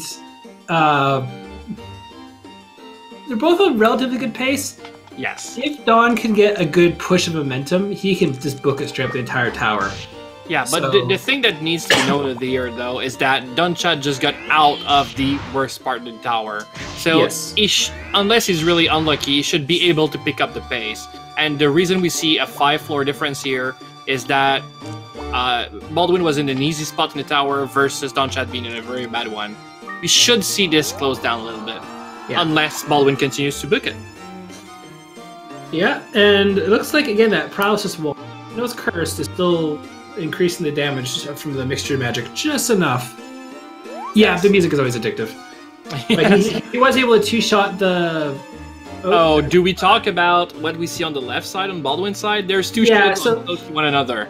Yeah, so Manovas like to transform into items. That's why there's another two. That's what you see again there. Yeah, at floor 16 onwards, if you see two of the same similar items beside each other, it's likely, if you know where the Manovas actually appear in the tower, it's a Manova, and they will get a first attack on you. Yeah, so if you try to go in melee with that item, the item will turn back into a Manova and try to kill you. So, and it's going to get first strike against you, yes. But the thing is, you can also use a sleep ball on it, or a blind ball, or whatever. Yes, and the troll there with a curved sword is a different one that we've seen before. And these guys, they have the troll sword. And like I've said earlier, these guys don't... Oh, I'm going to finish on troll sword. They don't count the shield you have equipped. So... And Baldwin is messing up with the camera. He's happy. No, he's looking to make sure there's no monsters behind him. He does. Oh, that might be true, though. Yeah. So this is a Barong, and Barong is a monster that when you throw an item at its face, it's going to spit something new. And what it spits back is not based on rarity. So some items have a rarity value, and Barong doesn't care about that. It can spit back to you, whatever. And I think that's not what he wanted to do. He picked up the wrong thing there. Yep. And then now it's an MP. It also gives you the most experience if you kill. Yes. It gives you 256. And I'm pretty sure Baldwin knows this, but balls you get from a Barong are probably around about 1 charge. So they're always... They're actually limited for that. Yes. So if you get an acid rain ball, cool. That's great. I think he tossed his antidote herb. Oh no, he still has it. Okay. That's good. And when you're poisoned, it does half your HP. If you have 100, it's doing 50 damage. So... Yes. What Game to Brain says is actually really true. When you check out your minimap, you can see items are blue squares on your minimap. And if you leave a room, if it's a Maneva, the blue dot will be removed from your minimap, so you know. So yeah, it does help you on that one, and that's again useful. And this is no, that's fine. That's only really one Manova there. Yeah, that is true. But again, it was a level 1 troll in there. It's not going to do much. Yes. But just a Maneva can be a problem. Yeah, it's strong enough that he decides to use resources to clear it out of the way. Yep. Oh, this race is hype, man. This is really a good third game. Yeah, we're pushing on now. Yes, and there's still plenty of time. I mean, if something bad's happened to Baldwin, Donnchadh can absolutely catch up to that. Now he's doing... Look at Donnchadh's doing a little bit of the AI one as well. You know what? Using Griffin to not get your inventory messed up might be a good plan right now. Yeah. Yeah, a lot of people hate to pick it. I love it. It's my favorite. It's the worst thing that ever existed, you mean? Yeah. No. I made a coin-operated bazooka. I think that's posted in the memes channel for the record. Yes, it is. But yeah, it's absolutely great. Yes. No, there you go. That was the strategy I helped make. That's paying off for Baldwin. He did pay attention to our race. Yeah, he tried to check if there was still 1 charge in the ball left, and there wasn't any lost acid rain. Oh, this is painful. Yeah, this is... So when Pickett runs towards you and then runs away, it's not going to try and attack you. It means that it has stolen something, and it's going to run away from you to run away with your item. And it's going to come and back and forth and taunt you. If you kill it, you get your item back, but generally it uses resources. Oh, so for the record, I'm just going to call you Badness. I can't pronounce that first word for the life of me. If I saw you join our Discord, if you go to the resources and scroll up, I have a video about how to actually set that up. I should change that now to floor 16 up because I was only able to do that with them, but you had to do it before they're aggroed. But the Manovas who Arc, that's fine. The Manovas on floor 16 up love transforming, and as long as they're not aggroed and see you, you're golden basically on that one. Yes, exactly. So you can use. What's that? They really want to That's turn. not the acid rain ball. But that's an Holy Bell. That might be just as good. Honestly, yeah, you can still clear the room.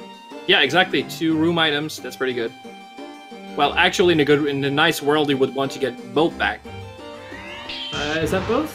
Yep, that's the. Oh yeah, that's the second one. So if you move diagonally, you can shoot. Yeah, he's gonna throw CUNY. Come up, throw him, and then you do that, and you get the ball back. That's actually good business management. Yeah, good. I was actually able to say what I would do, and I was watching him do it in real time. It's great. Alright, so he's got his acid rain ball back too, so he just wanted to see the elevator and get the hell out of here. Yeah. 17 actually is a really good floor to gain experience. That is absolutely true. If you change to AI 1, the pickets do not do damage to Queenie. They do like 1/1 each time.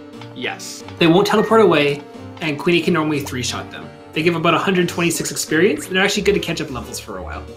Let's see if Baldwin decides to, and no, he doesn't want to have a chance to lose anything in his inventory. He fought hard to get it back, and he decides to get the hell out of here. Yep, and Dawn is now going to floor 13, which is probably the least liked. Oh, if you pay attention, the elevator's on the top left. I haven't seen what Baldwin got stolen, but yeah, this, like I said, it's only 5 floor difference now. It might be 4 pretty quickly. No, okay, I was gonna say Brit is kind of risky to do because that costs 12 MP instead of just doing a doesn't. Yes, so it's 24 mana worth of and he's going where the elevator is on Donnchadh's side, so I think he saw it. But this room is not beautiful, and there's a Kraken coming behind. So you want to get in? Yeah, but the monsters are sleeping, so you want to get in. Honestly, this is where you would. He's going backwards. Okay. I would have went in there and used the Holy Bell if all of a sudden you got greeted by a Griffin.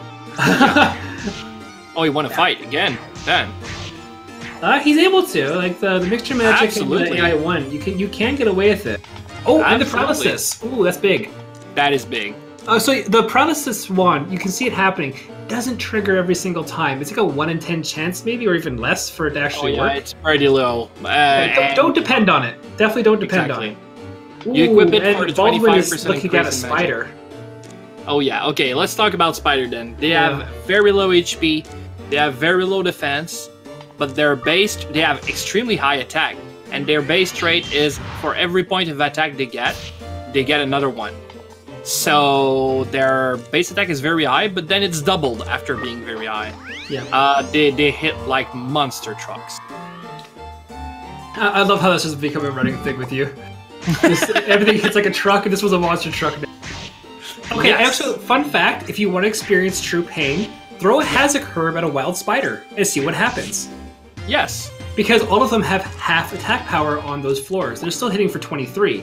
If you take that away, they will basically one-shot you. They're horrible things. Exactly. They have a very high attack stat, but their double attack stat is not really in effect until the half attack negative status is removed. And Azure removes that, so yeah. What is he gonna do? Is he gonna bag it? Dawn is in a tough predicament. Oh yeah, okay. Okay, so Dawn, he baited the oh, that is actually pretty smart. Yep. That's actually something I talked about actually on my interview after I did my match. Is my other strategy I was working on, he actually made it work. So congrats to Dawn. Yes. I've basically done something similar. Oh, but he didn't move well there. No, he didn't. But if you throw Queenie inside the room and lure the monsters towards it and bag it, you actually can just get them away from you entirely, and it pays off huge. That's really brilliant. Good move. Yeah, I was always considering about doing that, but it's hard to do. And also, he's sitting at 19 HP and a troll's coming at him, so he's gonna have to use magic. Oh, and this troll's got a sword, so your shield is not worth anything, so you really don't want to mess with these guys. So using resources there is definitely the way to go. Banking is not OP because it takes basically eventually to get your monster back out.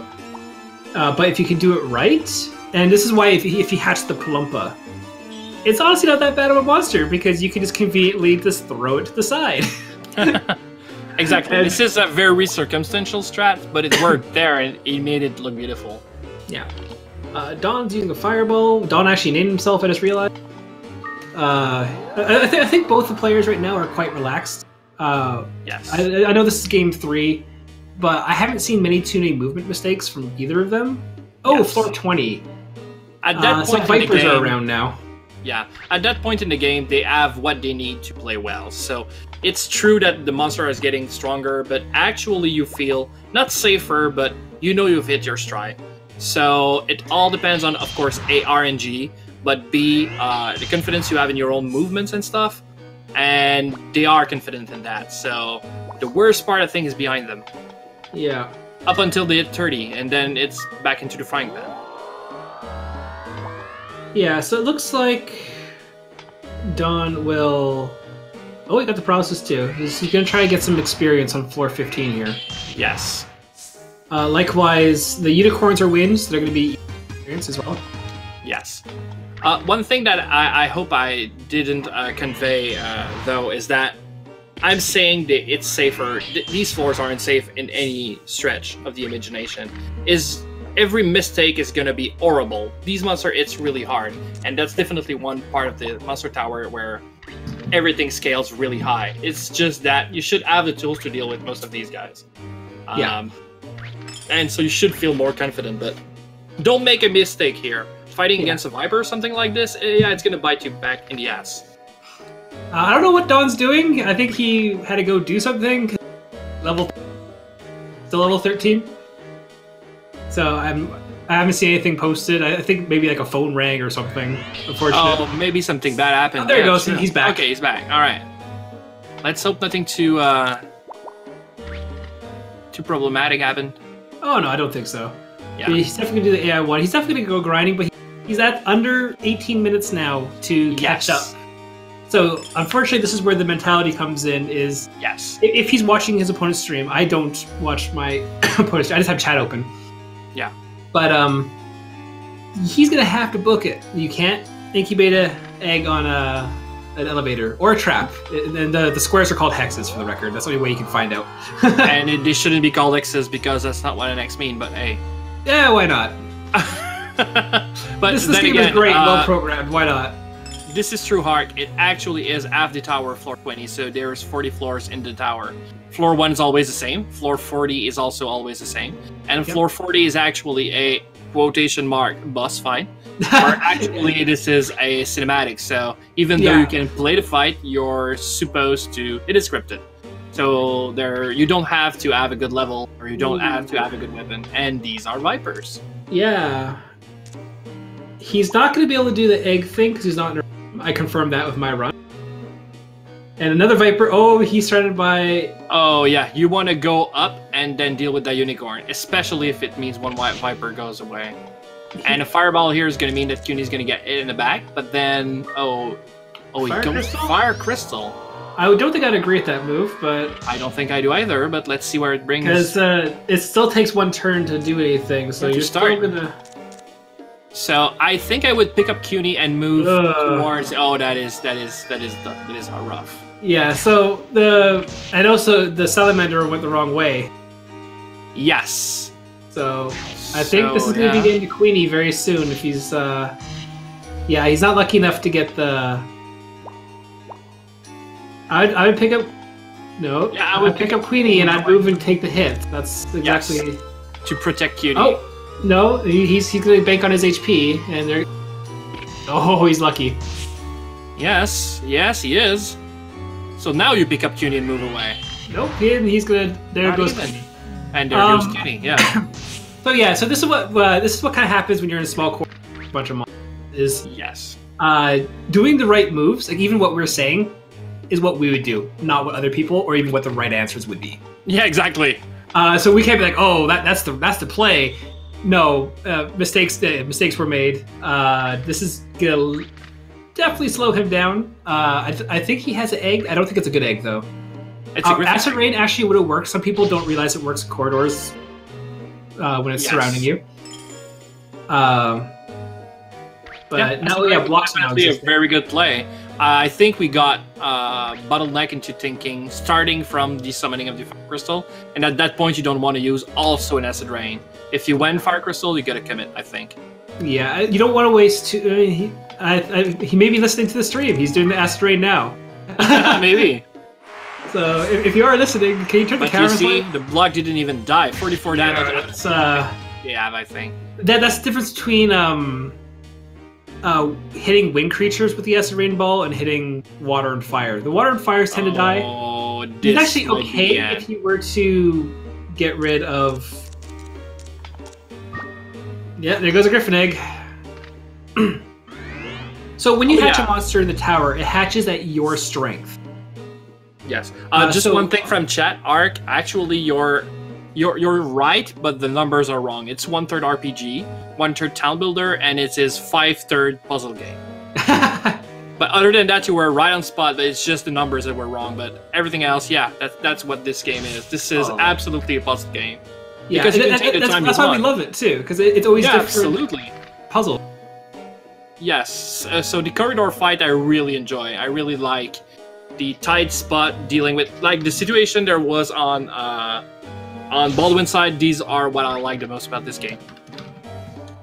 Yeah, 5/3. Yes, absolutely. Oh yeah, this game is made with so much love.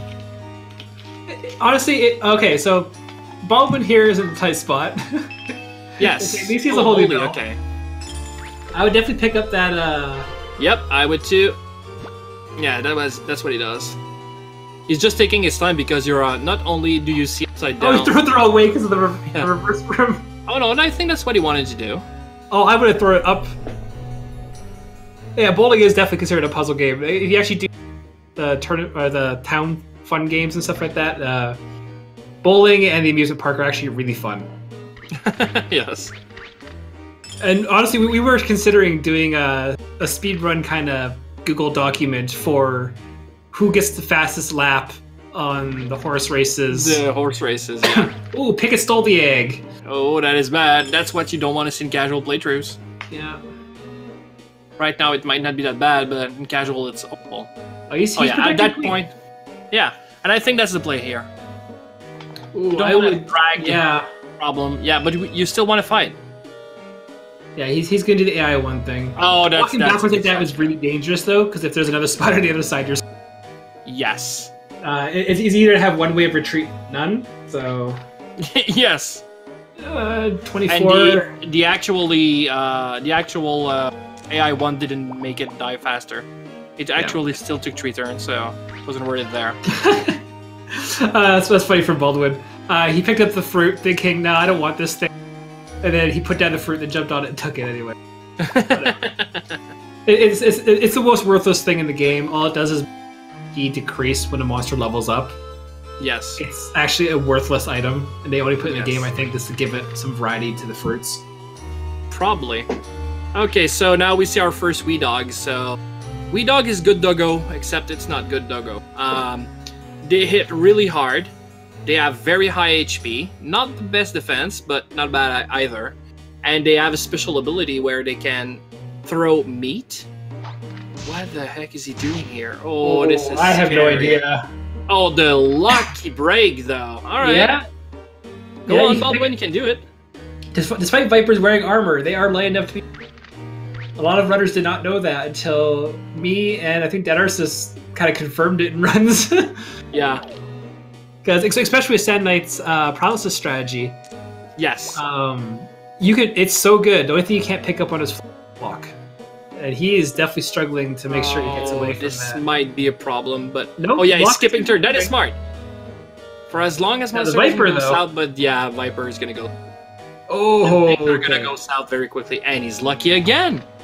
Good. He can be lucky again and again because all the Vipers. All the Vipers in the world. He is channeling luck. Denarsis, is what he's doing. Yes, this is what he's doing. Like we said, he can play every playstyle, so he can even play lucky. Yeah. Also, I have to give credit to Baldwin. He has been using a wooden wand the entire time. Ark, you can absolutely pick up monsters on items. It always depends on weight and not on where you find them. So even tyrants you can see on floor 39 can be picked up because they're small enough, and that might be the end. No, you can't use a lean fruit. Yeah, but you want to go into that room. Like, you've been dancing around that much. At some point, you're gonna find troubles everywhere. I think he's going to be taking the 2 hits. Oh, wow. Oh, this guy, if it failed, he was dead. Wow. Okay, this was ballsy. I would not do that. I would have taken the 2. Oh yeah, I would have taken the 2 hits too. And he only took 1. All right. Yeah. And also, we have Dawn getting up. He has 10 minutes left to catch up. He does have a familiar, so he's... Yes, but Donnchadh is catching up. He's only 4 floors behind. Like I said, this guy is not slowing down at all. Yeah. Also, I will post that. Make sure you guys follow these runners. Right? Absolutely do. Yeah. If nothing else sells it, they've gotten past half the game on one sitting. This copper shield is insane. This copper shield is worth 8 defense. It's better than a diamond shield right now because it's +4. He's picking up all the blue sand. Yes, sands are the best. I'm not gonna say yes because you're my next opponent. This is a fair assessment. After I beat you, I will say. After you what? After I win. I don't plan on losing our match. Oh, that is so cute. You say even that on chat where it's recorded. There's stealth. Yeah. So he's picked up nothing, but that nothing can actually kill you. It's actually a very low attack power monster, which is called a stealth. You're gonna see only question mark as a name. But yeah, not going that way with the block coming. Yeah, but where's the stealth? And and he doesn't have any fire spells. Oh, that is bad. Yeah, stealth is light enough for some reason, and I think that ours is confirmed, or at least has speculated, that when they're invisible, you can pick them up 100% of the... This is a status effect. Oh, starting to sweat from nerves. This is our daily lives now. Yeah, yeah. Trust me. This is now week 3 of this tournament. Yes. We have. Don got a lucky go up trap. Oh, he's trying the egg technique. It doesn't work. Yeah. No, it doesn't work unless it's in a room, and he's gonna walk forward and get clobbered. So. Yes.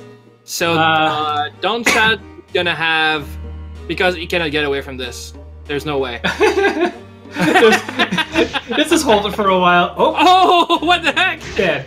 If he dodges 3-4 times, okay, that's all right. So Donnchadh's got 7 minutes actually to deal with. It is possible. It is possible. It is absolutely possible, but you gotta do 1 floor a minute. This is rough. Yeah. Although he does have 2 star glasses in his inventory. If he remembers that, he should be good, because all he has to do is get to 23, and he gets 2 star glasses. He can book it straight to the elevator. Yes, but this is where all the resources are going to have to go. Yes, this is the race you want to see for race number 3. Like, this is really high. We had a great match 1. We had a great match 2, and we were done by floor 8 of match 3. It's very anticlimactic. Yes. But this is great. I love every second of this. Oh, exit loop. Definitely the thing you want to see. He's going to use it now. He has 2 of them and 2 star glasses. He should be using all... That's 4 floor. Yeah. So he got to beat 28, right? Yeah. No. He has to reach 25. He has exactly as many as he would need. Wow. That is so great, though. Oh, he's risking it to have somebody on his tail. Okay, binding. No. Fireball? Okay. No, I think he's going for the damage and mixture magic. Yeah, that works. Yeah. So it should push it past. They have roughly, I think, 64, 65 HP. Yeah. So with the 41 and 21, that's just a regular plump. He doesn't have to worry about that. There's a special plump on the floors to steal your color until you kill them, and they have tons of HP. Oh man, my friend, you cannot take time looting. You gotta move. You've got resources. Oh, I'm so stressed. I'm not even playing. I'm stressed. Actually, this might finally be our first match to go to time. It might be.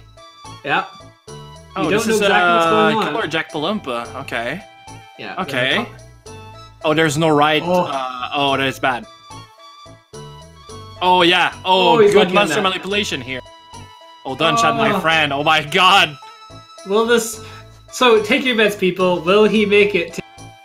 Oh yeah. Take the hit, dude. Oh, not even a hit here. Nope. That's good. No, that's a perspective. That's why the mini map's Yes, so yes. useful. Because you cannot attack diagonally when you're in the entrance of the room. Okay. Oh, an egg. And a That's nice, egg. but Let's go.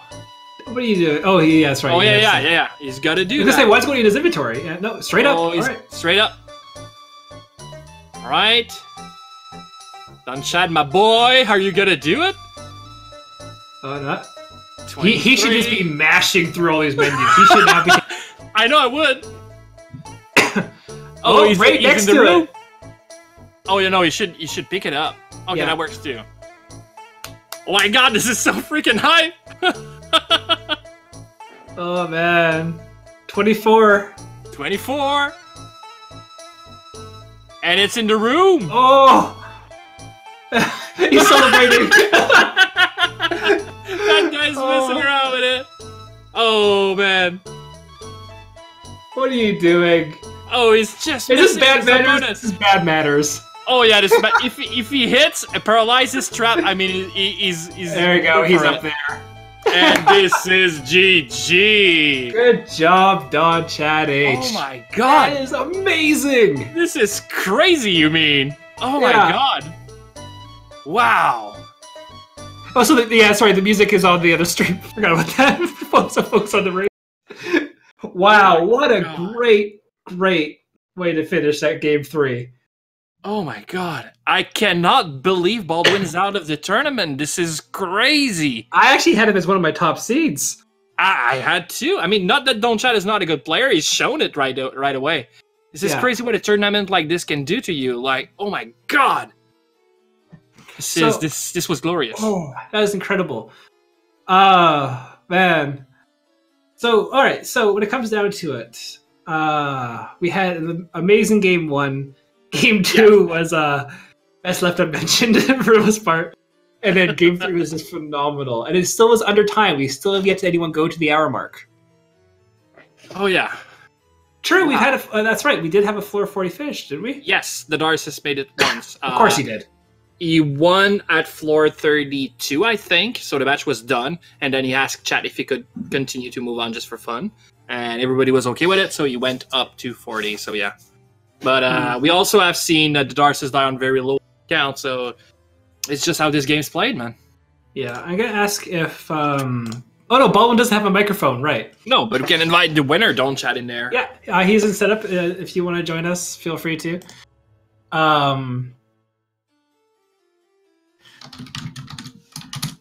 That sounds vague, but whatever. So yeah, I honestly did not call him booking up the floor that much. Wow, That was amazing. this was glorious.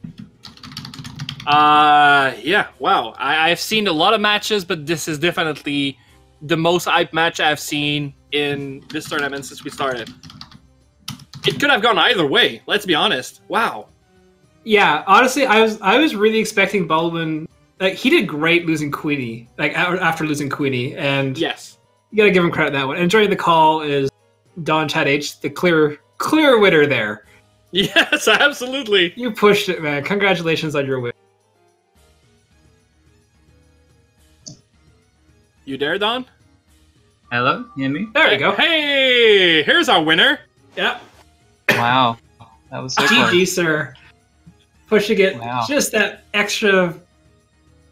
Everything you needed, you got at the end there. He had the 2-star glasses.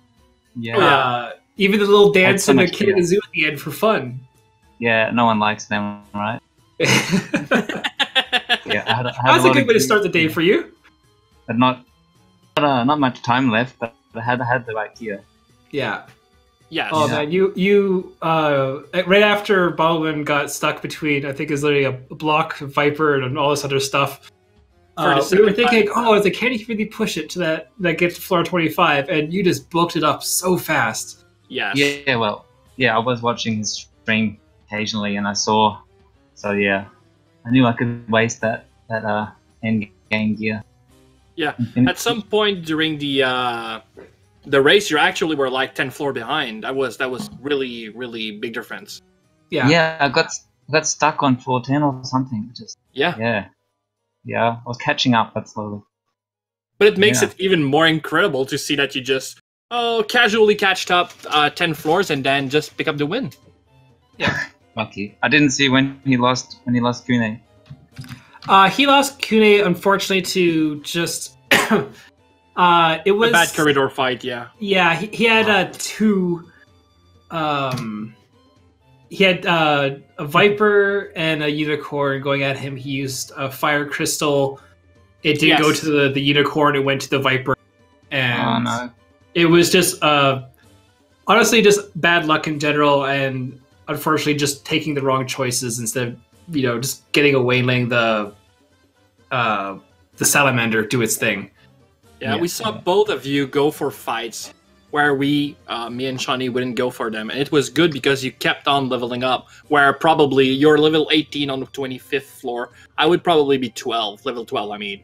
Yeah, you guys were incredibly buff when it came to the level. Yeah, so it gave you the chances to save on resources by fighting more and using resources less, so that's definitely good for survival. But you guys were picking up fights where we would definitely have bailed, and most of the time it was actually really good and went your way, but at that point it definitely just it has hit Baldwin really hard to just lose Cuny in a random fight. Yeah, I think that I kind of did that knowing how fast Baldwin plays, that I had to sort of be in it for the long haul. Yeah, but that works. Yeah, I think that was my only choice. Yeah, and to outlast him rather than beat him so fast. Yeah, we actually have we can't get Baldwin in here. Baldwin does not have a. Yeah. So I messaged him saying, "Do you?" I'll say it, but I have to say, good game to both of you. That was absolutely great. I'm so sorry, Don, for you on floor 2 turning into a frog and losing Queenie. I was upset, but at the same time I was excited because I had the ice shield and the scorch shield. I thought, I can do this. I can get to at least level 20, at least, do the same thing I did versus the Darces. But then I didn't change the shields. So yeah, no, it was great. Baldwin says that you did a great job, that you were awesome, and he was so scared he was going to lose the game when he used the fire crystal because it happened to him the night before in practice, and I do believe that is actually a known bug. I don't think we know exactly how that works. Yes, that is true. We don't know how it works. But it was super intense, he said. So, and I have to agree, that last match was just so good. Yeah, it was. I feel the same.